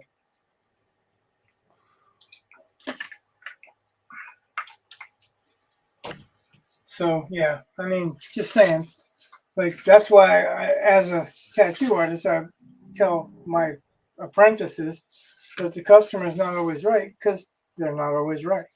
Well, that's true. They do think they're always right, but they're not. Some customers come to you and ask questions.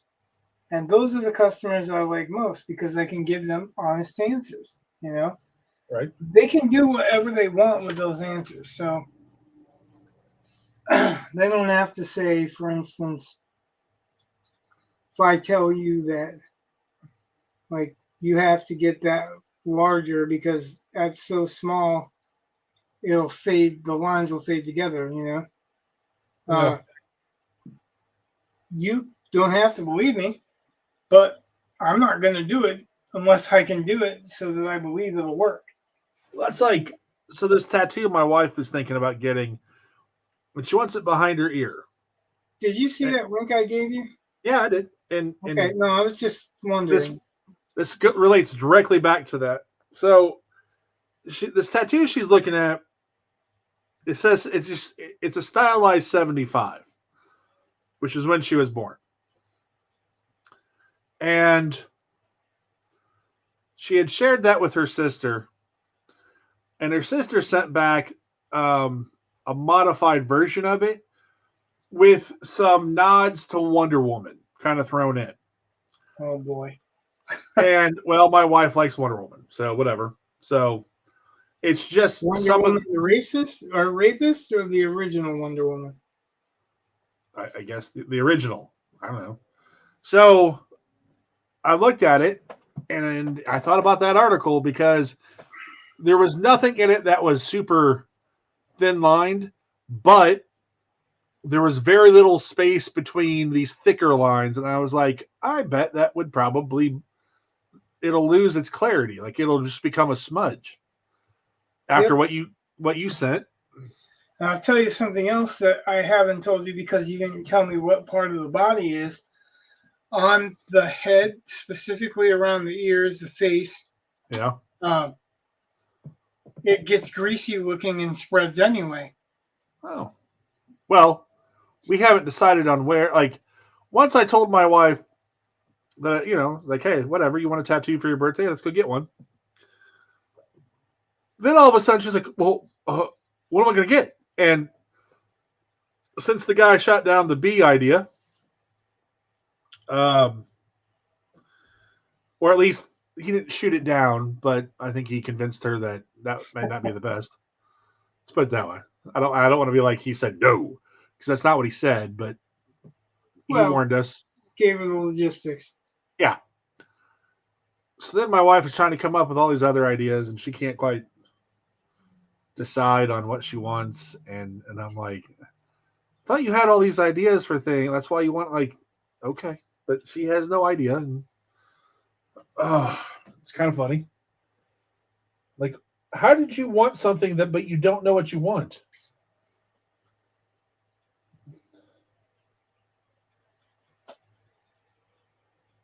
Yeah, that's the addiction. And it's so weird because when people get tattooed, they're so afraid of the pain. And then after about 2 or 3 tattoos and you know what to expect, you build up a tolerance for that pain. And then you start missing the relief of anxiety and the relief of stress or whatever that it gives you. Right, like the endorphins. And then it becomes addictive. And it's like, it's very highly addictive. People just don't know it until it's too late.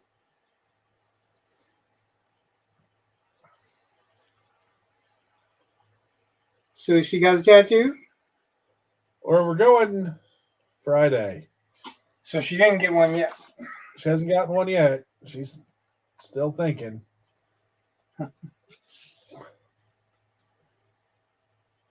I think she kind of had an idea, and I suggested a different place for it because she wanted to get like koi fish around her knee,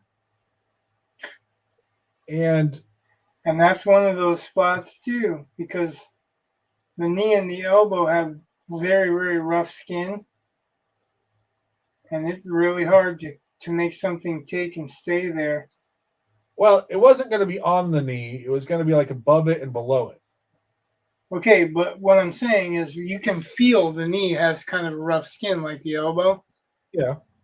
You have to go a certain distance beyond the knee. Right. More below than above, but both. To be able to get away with it without having the same issues. Well, then I was like, I don't know, maybe you should put that the same design, sort of. It's like maybe you should put it on your back, like between your shoulder blades. So I don't know if she's going to go with that or not. Backs are generally easier places to heal. Yeah. Generally take better. The big problem with the back is you can't see it. Well, yeah. I'm just saying that is the biggest problem with the back is that you either can't see it or you forget about it, and then they're not satisfied because they can't see it or forget about it. So I don't know. We got a week to figure it out. I'm sure she'll be looking at stuff and trying to come up with ideas. All right. But what I thought was funny was the guy thought we didn't like him because we hadn't contacted. I'm like, it's only been like a month or two. Like, calm down, man. Like, I guess he for some reason thought that we weren't happy with his work, and I was like, no, just that's the dude that's an apprentice, right? Well, I don't think he's an apprentice anymore, but yeah. Yeah, if he's a new tattooist, he's basically still an apprentice. Yeah. You're an apprentice. You're considered an apprentice for like 3 years. You have to work in a shop 3 to 7 years before you're considered anything real as far as that goes. Well, I'm only been a tattoo artist for a long time. all right. I thought it was funny that he was just. I'm like, these things aren't cheap. Well, and that's the reason that I'm saying it is because that's how you build up a clientele. You get them when you're an apprentice. Apprentice usually is a little bit cheaper than the next guy, but Yeah, they're still not cheap. I don't care. The shop minimum is not that cheap. well, that depends on what you consider cheap. Because Okay. there's a cost to go into all the stuff to keep new stuff, sterile stuff. Oh, I understand the cost of it, and I'm not saying that he's overcharging us. I'm simply saying I know my budget, so therefore, it's what I can afford when I can afford it. Not like, let's face it, a tattoo for my wife is a non-essential bill. I do not need to, but like there's no need. This is a pure want, so it's not super high up on my list. Okay, it's expendable income. That's what we all know. Yeah. That's what we live by as a tattoo artist. But what I was getting at when I was saying he's an apprentice is that you don't know and that's a good thing, by the way, because when he feels that way, that means he cares about his work and he cares about doing a good job. So I don't want to make it sound like that's a bad thing for him to feel like. It's actually the opposite. Like if I always check up on my tattoos. Like anyone that I've tattooed, I want to know how it's looking. Every time I see them or I run into them in public, that's like one of my first questions. How's that tattoo looking or whatever.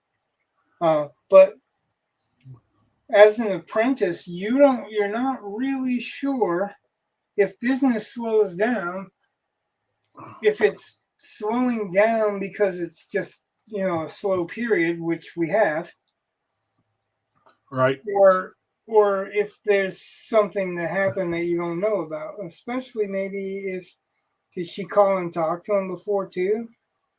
A little bit. So that might be what he was thinking too. Is if she called and said something to him and she never showed up. Oh no, it was never like that. No. No, I didn't say schedule an appointment. I just said if she called and said something to him, we get our hopes up over stupid shit, All right. No, and I assume, if I remember correctly, I think we talked about, I don't know if you and I talked about this, but I think I talked about it with either our tattooist or our friend from high school that is his boss, I think, sort of. Guy that owns the shop, I guess. Anyway, I think he said like Christmas actually tends to dry up. Yep, Christmas is a slow season. Everybody's spending money on their kids. Right. Back to school is a slow season too, because everybody's spending money on their kids to get everything ready for you back to school. Right. So like those are definite seasons, but sometimes you don't know if it's the season or like any indication that it was you. Right. Like I've had tattoos haunt me where someone had said they had a problem, and I've racked my brains trying to figure out what that problem could have possibly been, and then end up it's a problem because they picked at it, or it's a problem because it's not even me, it's somebody at the shop, like so. But the whole time, because I didn't know, I'm going crazy trying to figure out what it was, because there's an old saying in the tattoo industry that if you do a good job, they tell everyone they know. If you do a bad job, they tell everyone.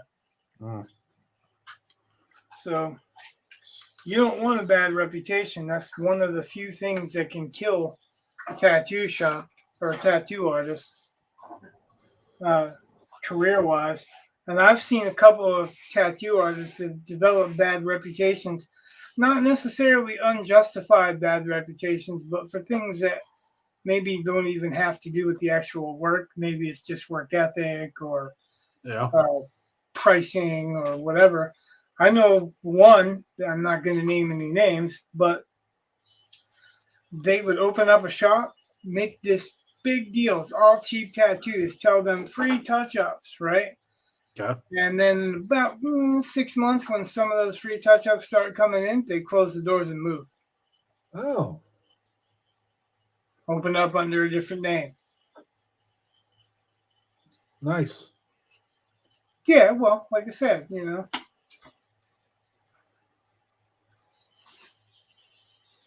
I'm digging that axe a lot more now. Yeah.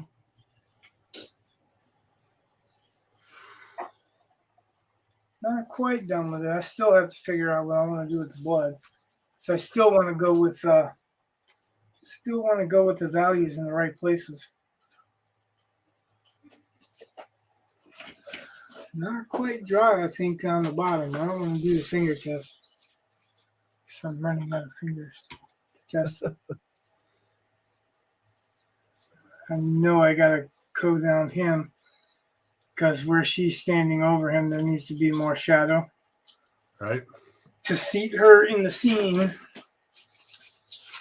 And I'm gonna do textures like scales on him with a small brush later on, Yeah. at least through here, and then it's gonna fade off because it's less important when he gets back through there. But I can't lay my hand down anywhere through here because this is all still wet. Yeah, that's tacky but not wet, but that looks wet. That's tacky. That's not too bad, actually.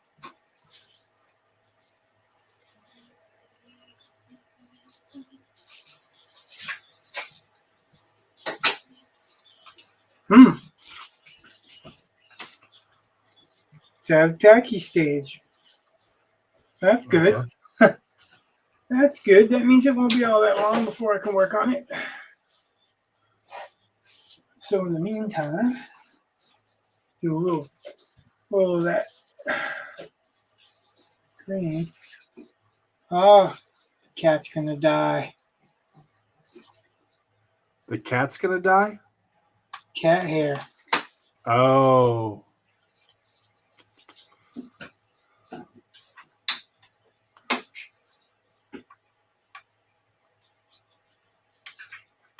I don't like that cat that much anyway. Well, I guess there's a piece of cat hair laminated now. It's a special little touch of Yeah, it's a piece of cat hair. Yeah. You have some DNA there. Now it's a mixed media painting. Yeah. Yeah. Tell everybody just a part of the paintbrush came out. There you go.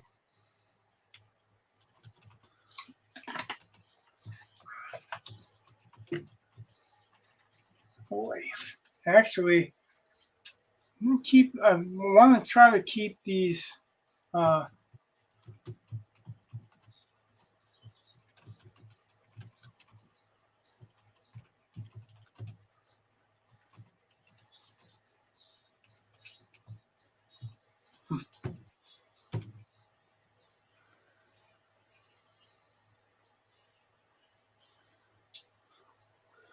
That's weird.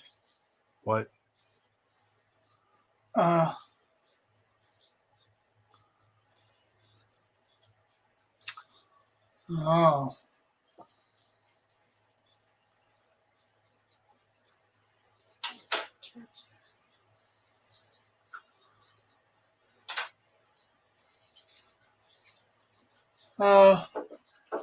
Just was notified of something happened in the Discord, and I'm like, somebody created a thread on my notice that we were doing this, but the person who did has been causing trouble lately. Yeah. I didn't think he had the authority to do anything, so I just kind of removed the thread. Most people don't start a thread on it, they just click wipe or ignore it, right? Okay. A couple of the guys that used to be regulars, one of them's Joe Warga. He doesn't really even show up anymore. I don't see him at all here or in the Discord. If I see him in the Discord, it's pretty rare.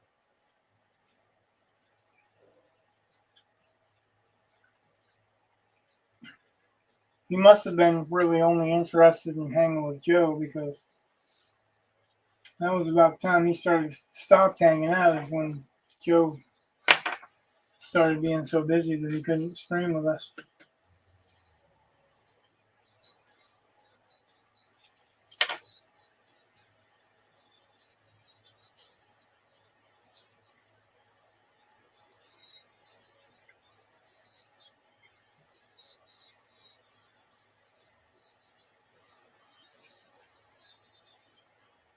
Yeah, I think your water's looking better, by the way.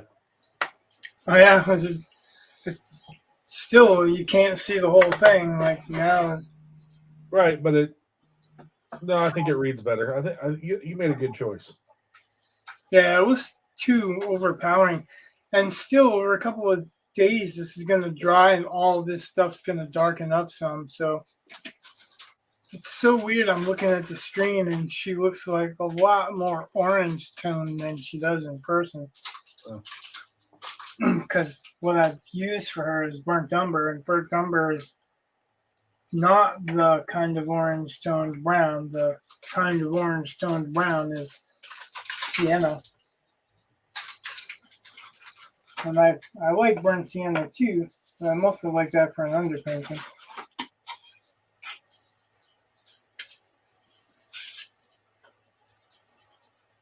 So,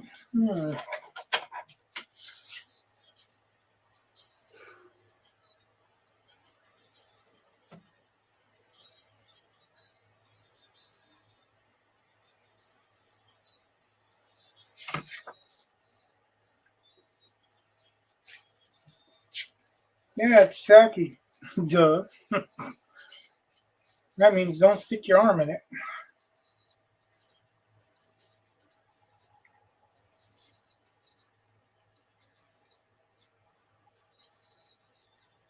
Hey, I got a question for you that I don't really have to worry too much about myself, but I know someone who wants to get like a black band tattooed around his forearm,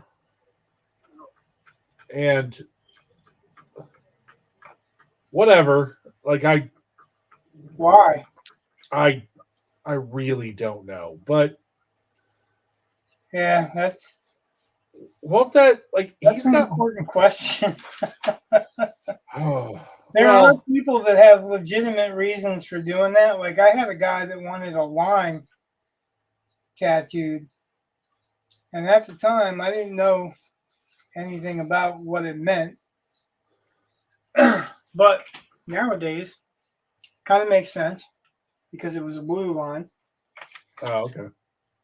right? But back in that time period, it was just the beginning of that. So Well, it wasn't widely known what that would have been.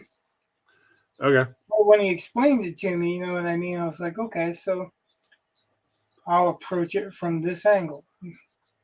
I had one guy that come in and was like, I want a line. And it was like from his shoulder all the way down to his wrist, just one line down. Okay. Like, Well, he paid me good money to do it, but I was like, man, I kind of feel like you're doing something that you're going to regret. well, this is, I think, his intent is to have it be about an inch wide around, kind of like a bracelet. Okay. But he's got very, very light blonde arm hair. Okay. So It's going to show when the hair grows back. Is that's what I wanted to know. Like, won't that make like show up super like bright against the black? Yeah, it will show up. Unless he shaves his arm. That just makes it even weirder. So Well, I mean, actually, not so much. You think about it, then, like, see, that's another aspect of tattooing that you've got to consider. When we compete, we want that to be seen. So obviously, we shave all the hair off and put some ointment on. yeah, So that makes it, you know, wet and stand out better. yeah. That's an intentional move. And it's no weirder than, say, a professional bodybuilder shaving the hair off their chest so you can see their muscles. Right. If you really want to see a tattoo well, that's what you will do, because over time, as you get older, you get hairier in a lot of different places. Yeah. Well, that will dull your tattoos because it's literally obscuring them.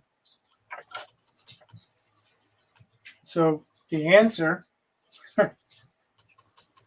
is to take away what's obscuring them.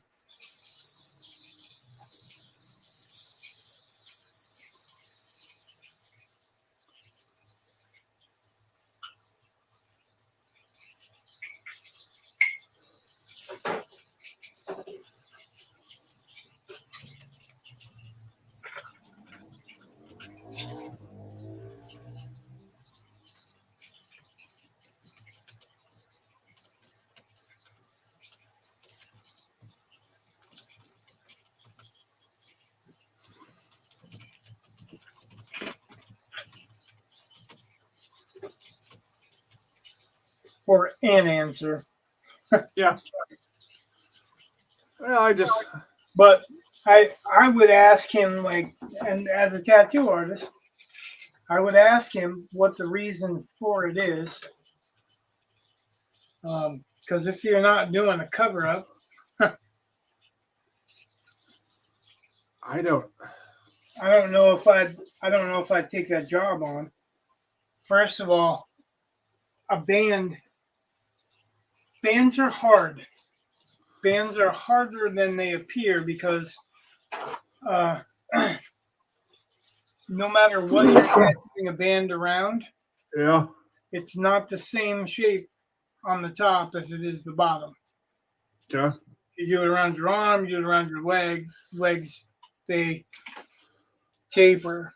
Right. You know, and the same thing with arms. So you can get a pattern to lay on straight, but then you got to decide, and sounds funky, but you got to decide whether or not you want it to look straight with your arm down or with your arm up, or like out to the side. Because you can't have both. Because when you lift your arm, it's going to drag the skin on one spot and loosen the skin on another spot, and it will change the dynamic. Amanda's over here listening and saying, "You can't have both." She knows exactly what I'm talking about, but she's been around this business for almost 30 years.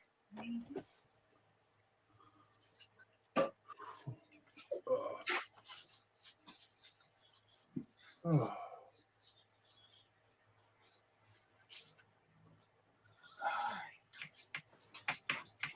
There's some dishes soaking in the sink. I'm gonna step out stargazing for a minute. If I don't come back, assume the coyotes got me.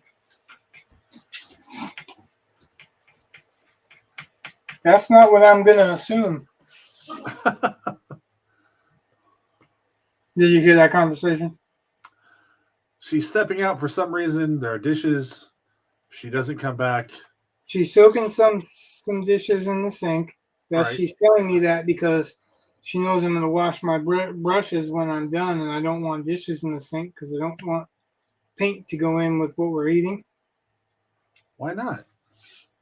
Well, because even though it's not supposed to be toxic, some of it's toxic. Just joking. And you know, family first. Yeah. Oh, And then she said she's going outside to smoke. And then if she don't come back, assume the coyotes got her. Because apparently somebody discovered coyotes in the neighborhood last night. Like a literal pack of coyotes. And we live on a short street that crosses a curving road that has a short street on the other side, right? So it's like maybe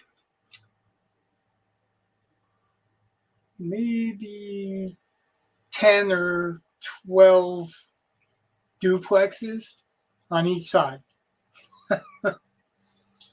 But it's in the valley, so the curving road goes up one hill, down around, and then up another hill. And then at the other end of our block, this end, it comes down another hill. So we're in a valley in the middle of 3 hills, and at the other end, across the intersection, it's a dead end into woods. But we're not like in a rural place, so it's kind of surprising for there to be coyotes in the neighborhood.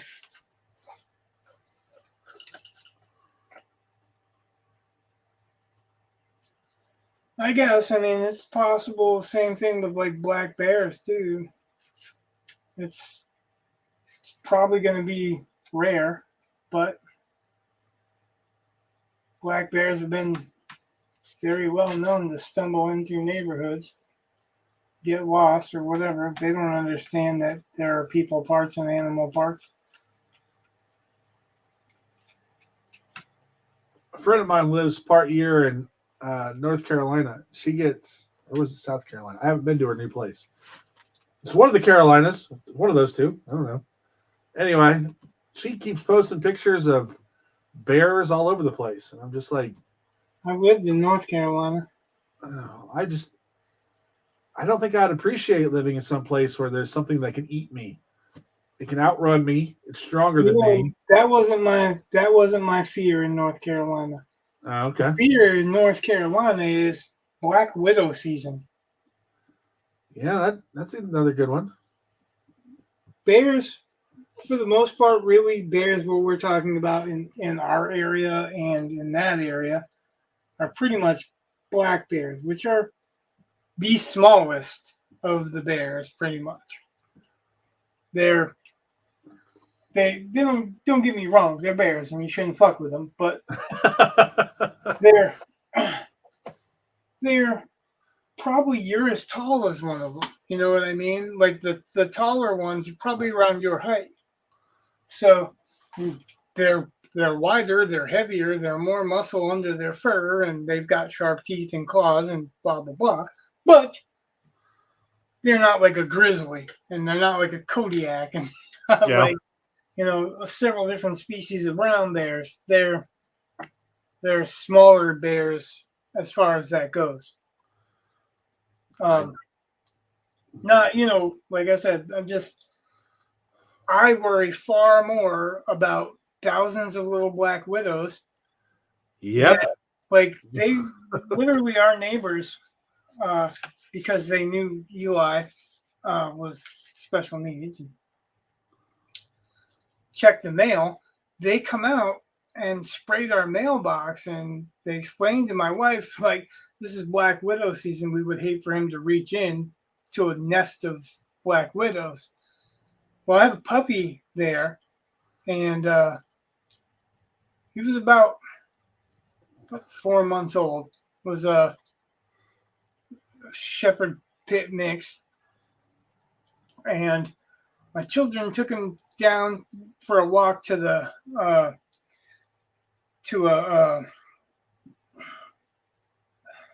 like a Walgreens. I think it was a Rite Aid, but there was a bench outside. My daughter sat on the bench, and the dog crawled underneath the bench, right? Yeah. Well, after a minute or two, the dog scrambled away, and it's not really big. You know what I Yeah. mean? He was just a puppy still, and was strong enough to pull her off that bench, right? Well, Okay. on his way home, he started like falling, the back end of him falling, and he was on our floor, and he was just breathing heavy, and his tongue was dry, couldn't get enough wetness, and so we did a little research, and when a black widow stings you, or stings an animal on the back half, the lower half, Yeah. it generally causes it to start falling and being disoriented and lose muscle control. When it stings you on the top half, or it on the top half, it becomes really, really thirsty. Well, my dog, I actually watched my dog. It was my birthday present too, or Christmas present. I watched him die on my floor. It was Ugh. pretty miserable. And, you know, my daughter really never got over it. But as it turns out, the bench that she was sitting on, Yeah. the whole length of the bench, it was like a wooden slat bench, you know, regular wooden bench with, Yeah. you know, Yeah. rows of slats. And Yeah. underneath of it was a nest that's basically ground to there with millions of them. Like when you grab a door that's got a handle that goes like this, Yeah. like if you're going into a grocery store and it's got a handle, or a store, Uh-huh. you have to check behind that handle. Oh God. And that's just black widows, not including brown recluse, Yeah.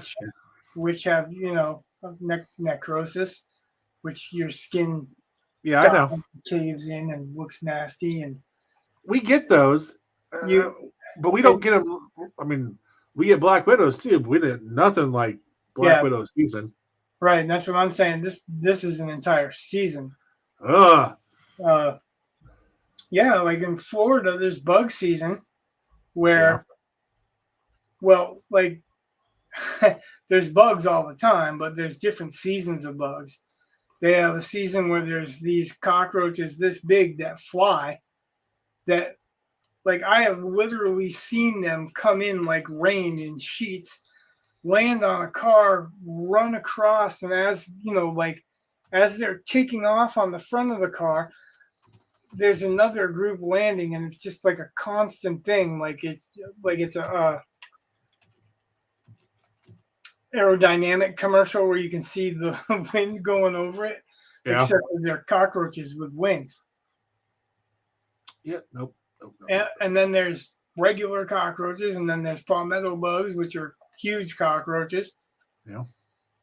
And like the first time it rains pretty much like where we were, which was just right around the Tampa area.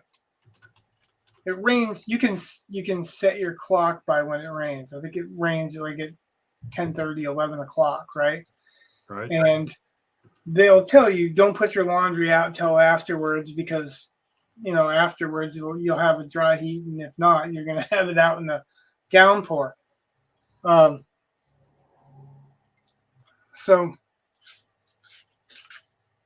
we went to visit my mom in the hospital, and we come out, and as we're coming out, like we went in, it was sunny. As we're coming out, we're watching palm trees do this. Huh. We drive down the hill to where we are, and the water level is up over the car door. Oh, nice. So we open it, and water's pouring in. And the neighbor's yelling out of her window, "Don't get out, because the snakes are washed out of their holes." Oh. You're not talking about like pythons or whatever. You're talking about rattlers. And Yeah. yeah, yeah. Oh, that's just. God. So, you know, black bears once in a while stumbling in for a picnic basket. Yeah, okay. Because that's really what they're doing. Then I know. they don't really come in and start trouble or whatever. They come in Not and normally, search for food and basically get out. So it's just yeah, when When people talk about that, I always crack up because every state I've lived in, every single one of them has had their own type of danger. Like there's not a safe state in the union. Like all of them have something. Illegals. Something. Sorry. I had to be facetious. I'm not really sorry. I'm not trying to hurt anybody.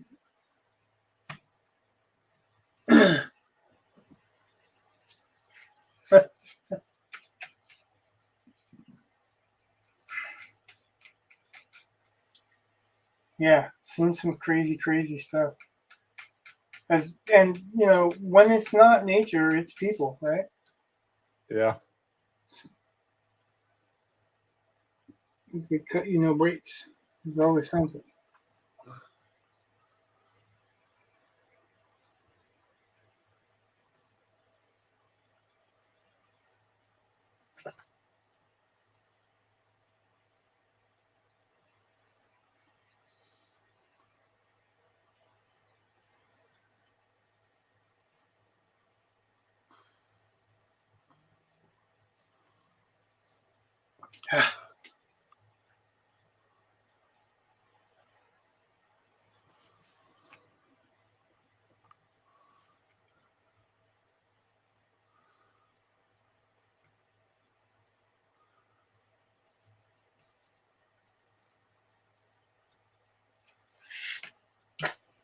Yeah, that's something too. Like that we don't really think about, and we should as writers. Yeah. That it's part of the milieu. Well, that's sometimes like I will get an idea. Like, okay, I have no idea what story this is for. Kind of one that we talked about a little bit, maybe, where you had people have to go steal ships. But I've always thought, Oh, you know how like, well, you remember how in Star Wars they're always, oh, we stole this Imperial shuttle. Oh, we stole this Imperial shuttle. They're always stealing crap from the Empire. They steal. So anyway, well, I just thought. I didn't remember us talking about a story like that. I remember us talking about scavengers, but Well, I think, well, whatever. Anyway, I mean, go ahead. So, but anyway, I thought you were talking about the Dyson ball story for a minute. No. We don't have to. But I've always had this vision of like no dingoes got her. Of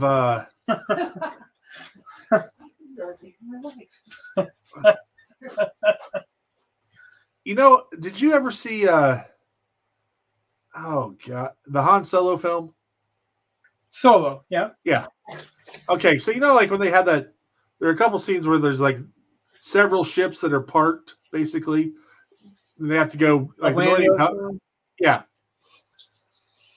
And for some reason I always have this vision, and it's from going to Walmart and seeing the birds hop around the cars that are parked. They hop around inside too.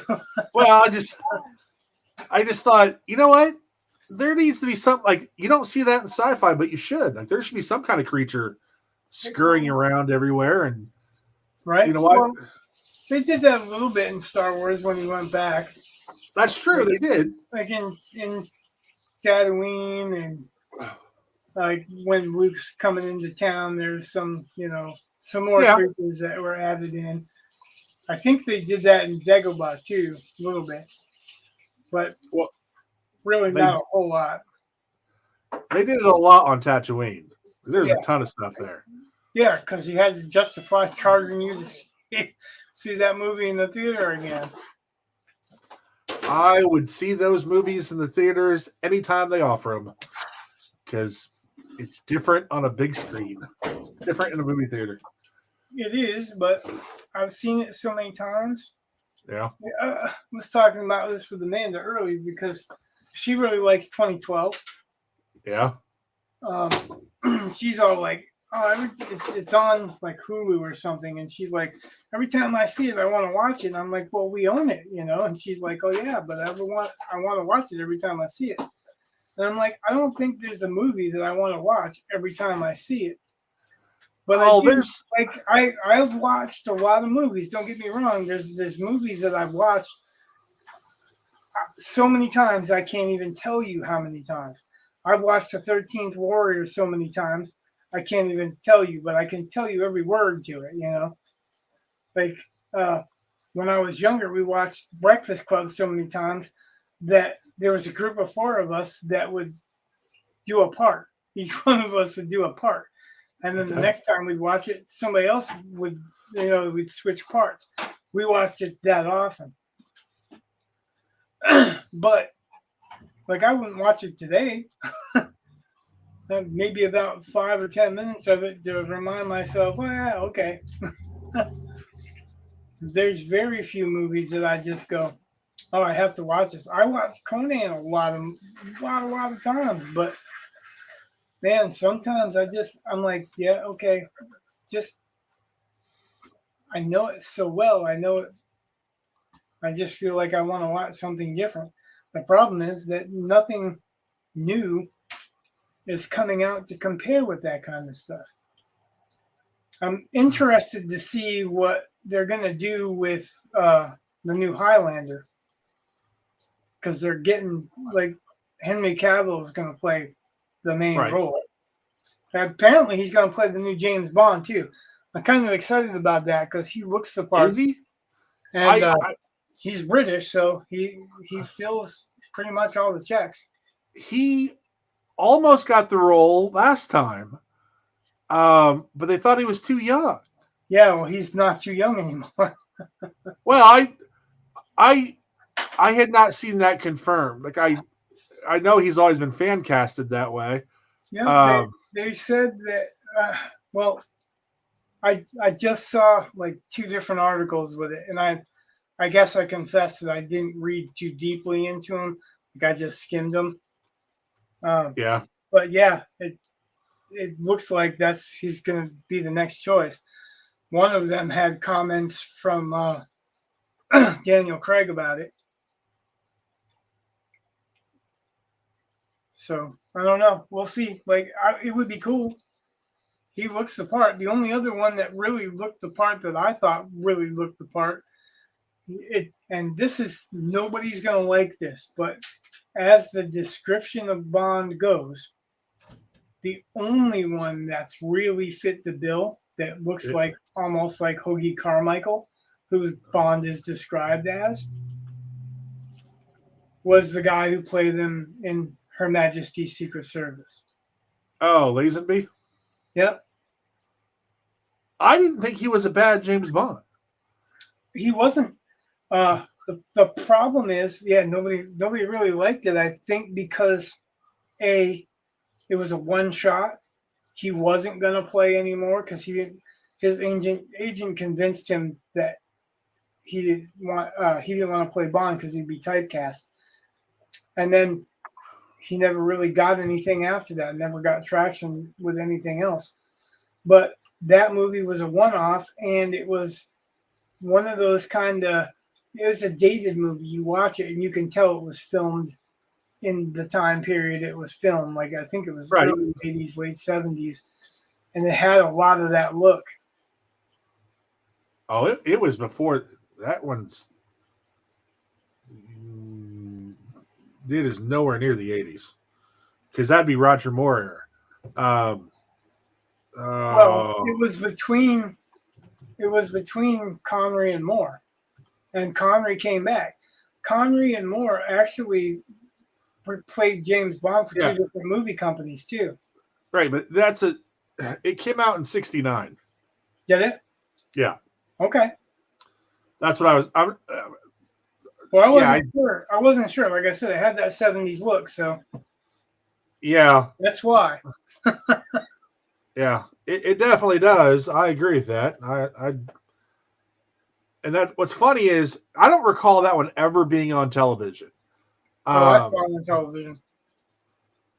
Well, I mean, I've seen because I can remember even watching, because several times when I was in college, for some reason, they would have James Bond marathons Yep. like on TV, but I never seemed to see that one. Like They it had was that on when I was. They were doing that when I was a kid, like because my mom was a big fan.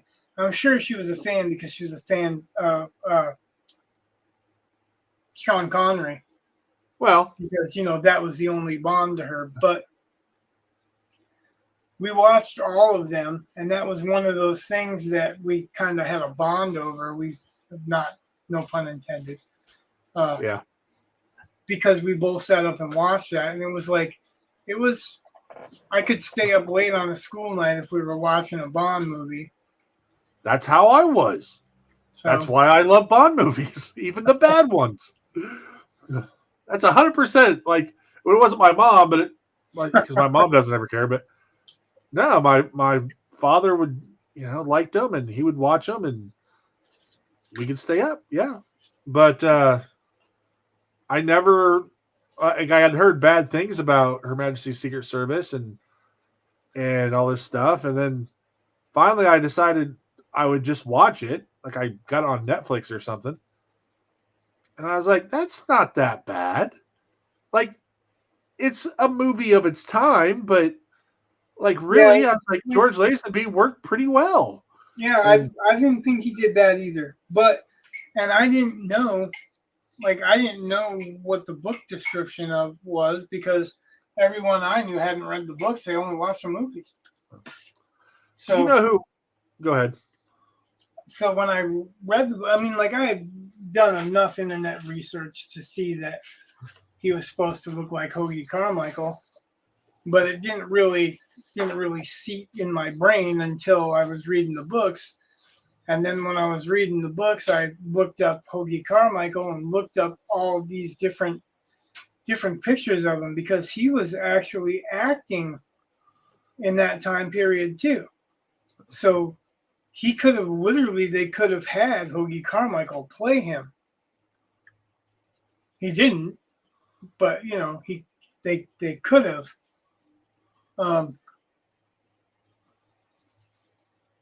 And then when I saw all the pictures of Hoagie Carmichael, I was like, shit, that almost looks like George Lazenby.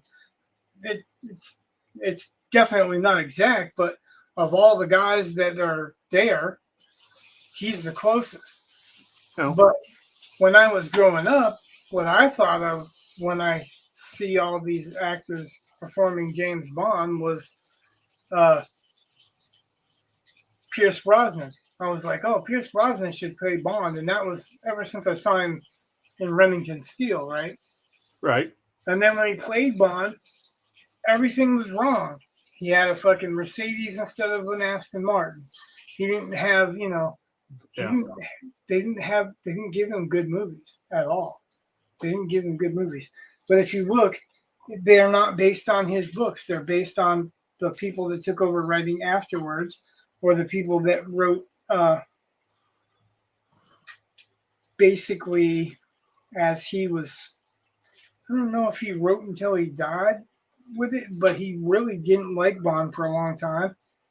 He tried to kill Bond off. You probably read that already. Yeah. He tried to kill Bond off, and he had to come back to him. And he came back to him in short stories. He just didn't want to be chained to Bond. And, well, I think that would have been a lot easier. I mean, that would be a bigger concern at that point, I think. Like a modern writer, you can write other things. You can write other genre. Well, he wrote Chitty Chitty Bang Bang. Yeah. He also helped fund the CIA. Yeah. So, I mean, whatever. He was busy.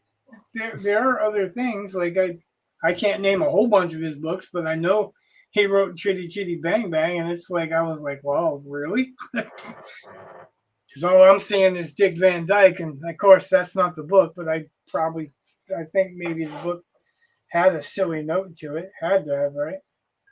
Something. Do you know who Rich Eisen is? Uh, I want to say yes because I know the name.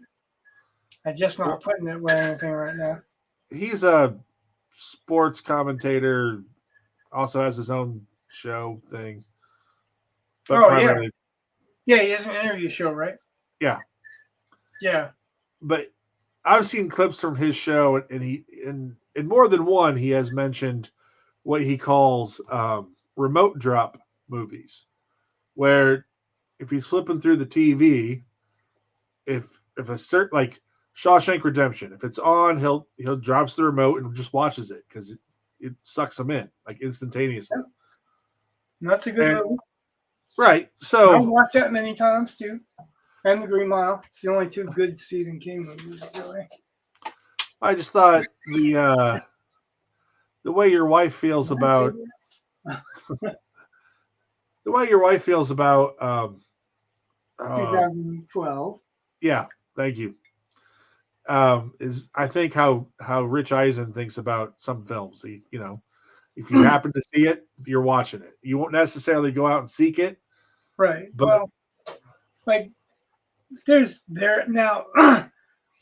That's a different thing than actively seeking it out. Like, she'll see it, it'll jog her memory, and she's not like watching half of it. She yeah, wants to watch it again. That's something right there. Well, no, Watcher. I'm not disputing. Like, I'm not disputing whether or not your taste is good or bad or whatever. Oh, no, We're just talking about the difference between like seeking out the movie or uh, or just watching it because it's on. And there's a lot of movies like if I'm flipping through, I'll watch because it's on. There's a lot of movies that I'll actively seek out that I haven't seen, and I'm like, wow, I didn't know that was a movie. Or how come I haven't seen this? So, but there's very few that, and when they are, there are certain times of the year, like Christmas time. I always watch the same movie. There's at least one movie that I want to watch every single Christmas. Yeah, right. Well, I guess two when you look at it that way, but they all have special connections to something, right? Like I love the House of Flying Daggers, but now it's become a tradition that I watch it with my daughter. okay. So I don't necessarily watch it all the time. It's a really good movie, but I watch it with my daughter because it's one of those nuanced movies that the younger generation don't generally tend to get. Mm. But there's so much nuance in it, and she was picking up on that, and I was like, it was proud dad moment. It was like, oh yeah, she's picking that shit up. Nobody else is picking it up. And it was really really cool. So that's a connection that we have, and it's a movie I enjoy watching, but I enjoy watching it with her more than I enjoy watching it by myself. Not that I don't enjoy watching. And then there's other movies that I really, really like. 13 Assassins. That's a great movie. It's kind of disgusting, but it's great anyway. Well, have you seen that? No. That's why you don't understand what I'm saying. So it's based on a true story about 13 samurai who are standing up against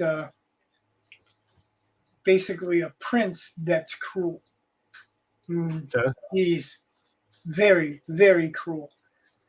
And that's what's disturbing about the movie is they show you a couple of scenes depicting how cruel he is, and they will burn themselves into your memory. It's great filmmaking for that reason. But these are 13 guys that are willing to die to stop this prince from doing any more. And there's one speculative element that you don't realize until almost the end. And they didn't have to put in. They It would have been just as strong of a movie without it. But like I'll watch that movie, but I can only watch so much of it because it's like those disturbing parts are really, really disturbing. And it's like for most people that get off on slasher films and shit like that, they probably wouldn't be bothered by it. But I'm of the adult mind, you know what I mean? So it's not just what's happening on screen, it's the implications, the lack of any sympathy, empathy. I don't even know how to explain it. Like it's the absolute coldness where, for instance, this prince is shooting kids with arrows.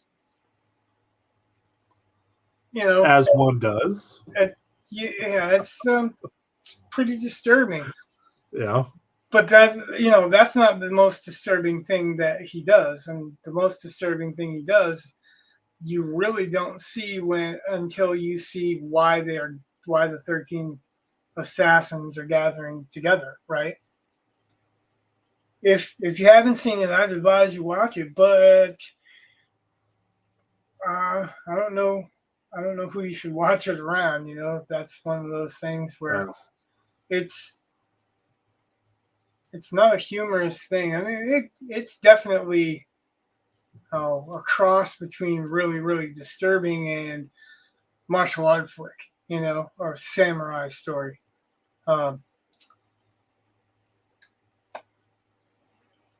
Trying to think of the name for it. It says it's on Hulu. Oh yeah, I think it's on. It's on pretty much all the streaming services right now.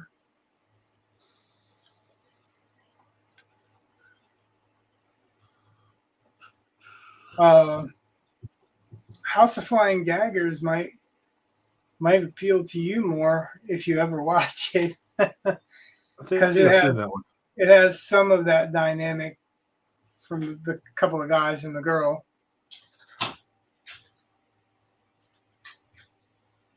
The colors and the backgrounds and the seasons all are pretty much characters. So.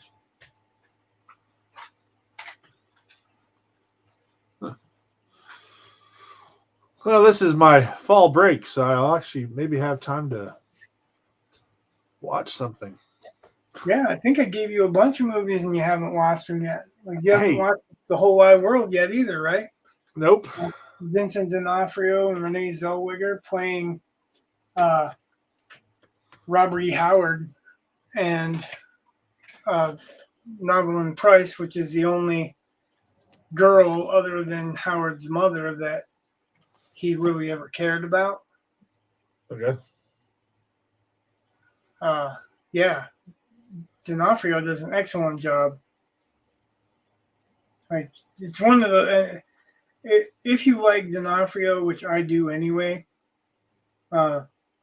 this one actually excels a little bit in my opinion. And then I found out later on that both D'Onofrio and Zellweger really didn't get paid for the movie. They did it as almost a tribute. Or they certainly didn't get paid their normal rates. But that was also, they were starting out too. They were younger. But yeah, it's an excellent movie. And Howard's story takes place in the 30s, late 20s and 30s. So it's a period flick a little bit too. But it is the creator of Conan, and it's very well done. I have owned that movie. I watched it a few times. I own the book. That Novelyn Price is the only book that Novelyn Price has ever written. She was a school teacher and wanted to be a writer, and that's how she met Robert E. Howard, because he was one of the few writers that was making a living as a writer at that time period. And so she started going to him, talk to him to get advice. And I guess they really had a relationship that was enigmatic, because you kept thinking that they're going to get together, right? And I think she thought that they were going to get together, and he thought that they were going to get together, but they both were too stubborn. So they kind of defeated themselves at that. But there was a real special relationship.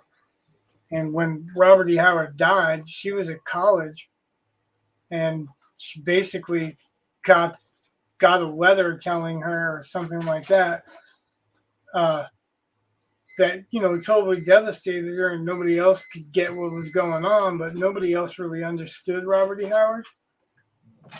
They all thought he was a mental case and she shouldn't be involved with him anyway, because he was kind of a method actor as a writer. He would walk around the streets. If he's writing a boxing story, he'd be throwing fists out while he's walking, and he's writing Conan's story. He would run out in this cornfield swinging his sword and yelling, and as one does.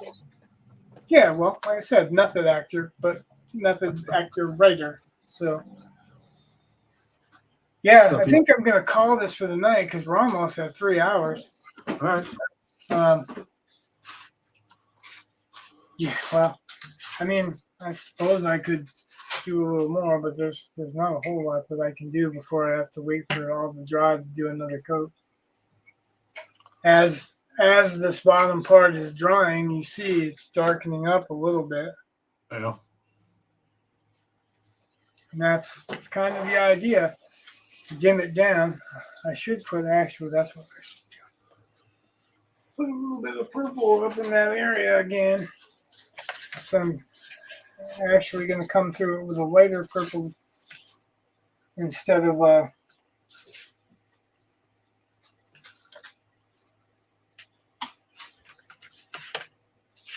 the purple that I'm using there eventually, so that I can give a little bit of reflection that there's light on there.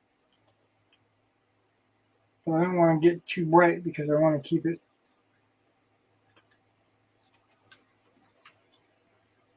in the background, keep her in the foreground. I was talking to Chad about it, like it's you have a tendency to do, when you're doing this kind of work, to light this area more, and as it goes down, have it kind of fall into shadow. So I want to do that with everything, him included, just have certain parts lighter. I've actually been thinking a lot, and you said mixed media earlier, about doing some mixed media into this, because I can go over this with colored pencil and do a much finer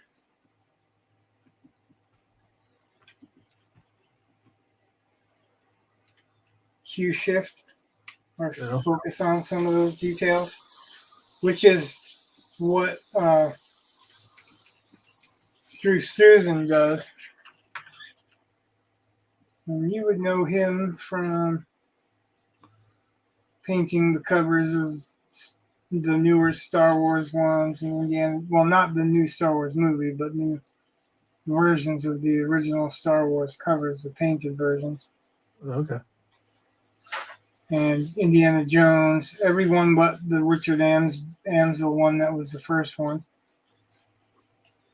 Back to the Future, he did the cover of. He's done so many covers. When he did the Indiana Jones one, Harrison Ford said, "That looks more like me than me." And the closer you look at his stuff, the more you'll see that most of the value shift is in lighter colored pencils.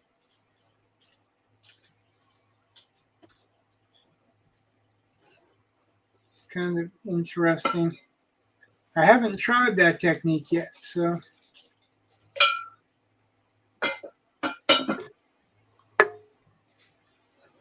trying all kinds of different techniques, new techniques, but I'm still keeping my own techniques too. It's very strange. Guess I'm getting very strange in my old age, my dotage. Your dotage. Ah.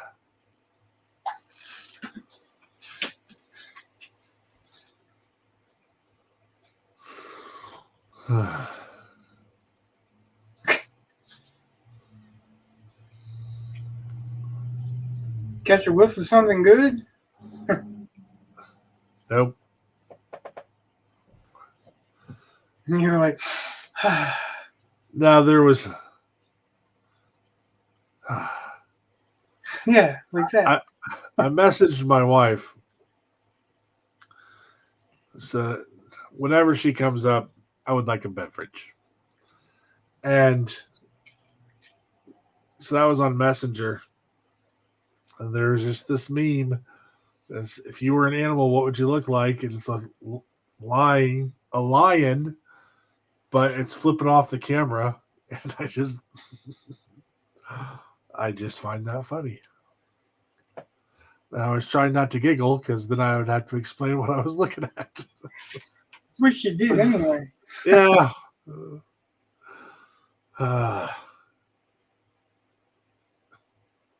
You could have shared it. Well, that's all right. That's we have that ability. We have the capability. Yeah.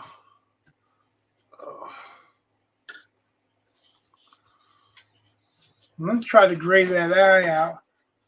My wife tells me that it looks like it's a circus snake where you're like you win it in a carnival, and I'm like, well, that just won't do. Of course, this is just as simple, like it's still it's not the honed image, but I'm like, I think that eye is part of the problem because it's really bright and kind of sticks out to look plasticky a little bit. I'm like, maybe that's what the problem is.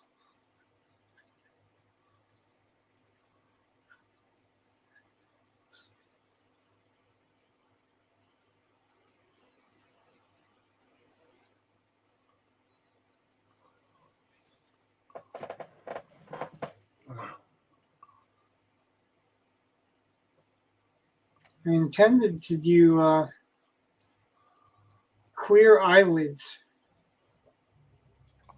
You know what I mean? Like a lot of serpents have. Yeah.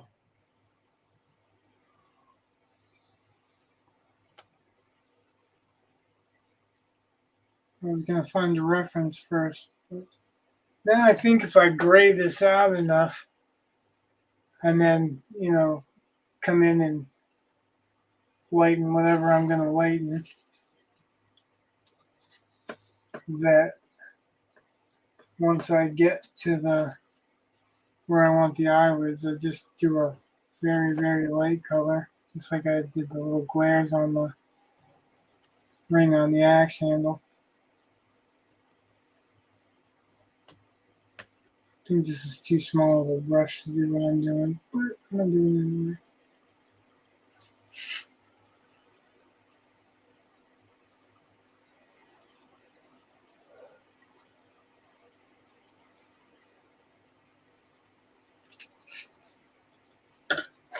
Okay.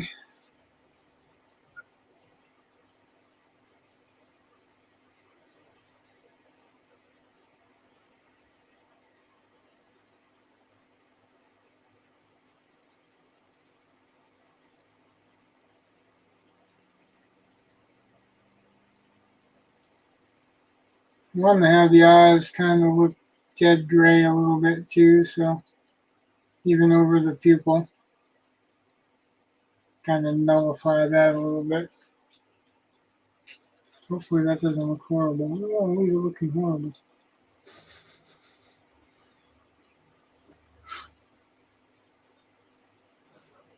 I know I'm going to come back into it, do a lot more with it. I think that actually does look a little bit better. I also think maybe part of the problem that she was having is because this is such a bright red color, Yeah. which I've been trying to darken it up little by little, but for some reason it's like it doesn't want to. It wants to stay dark or bright. I don't want it to stay bright. I want it to be dark. And actually, I put purple in there. I put brown in there. I want you to be able to identify, that it's blood, or red muscle or whatever. All right. And actually, if you've ever killed and skinned an animal, and you know that it's not really red,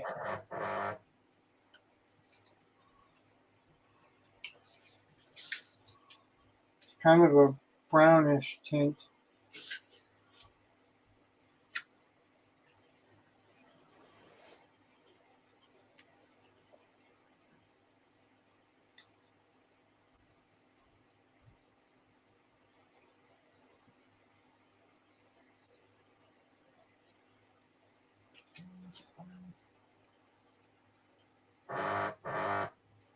What's that? Somebody calling you? I have no idea. Sounds like something vibrating on a harder surface. Yeah. That's my phone. But that's like way over there, and I'm way over here, and Yeah. my wife has access to me on Messenger, so can't So tap you them. think it's her? That's the long and the short of it, right? You think it's her? Uh-huh. All right. Yeah.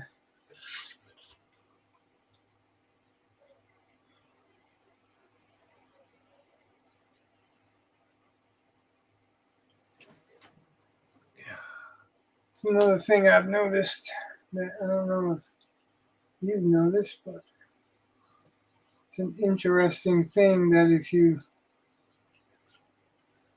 look a lot of times when you've got a certain color light source Yeah. or a certain color,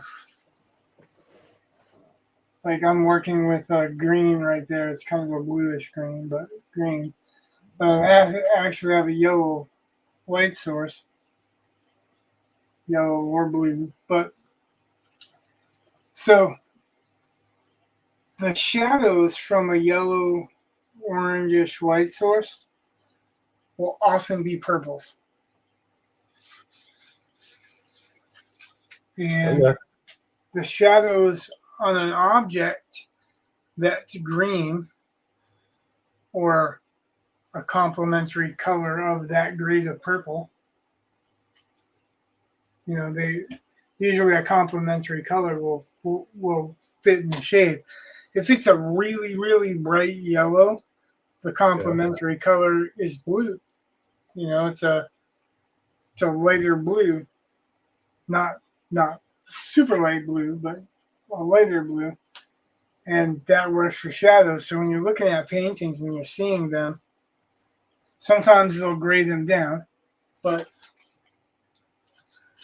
that's some of what grounds that in there. Some of what makes that shadow a little bit more solid, and I think that'll help with the overall in here too, is to have a little bit of purples. I did a little bit in there, but I added a lot of browns because I wanted to neutralize some of it. Yeah. Hopefully that Mac looks a little bit better now.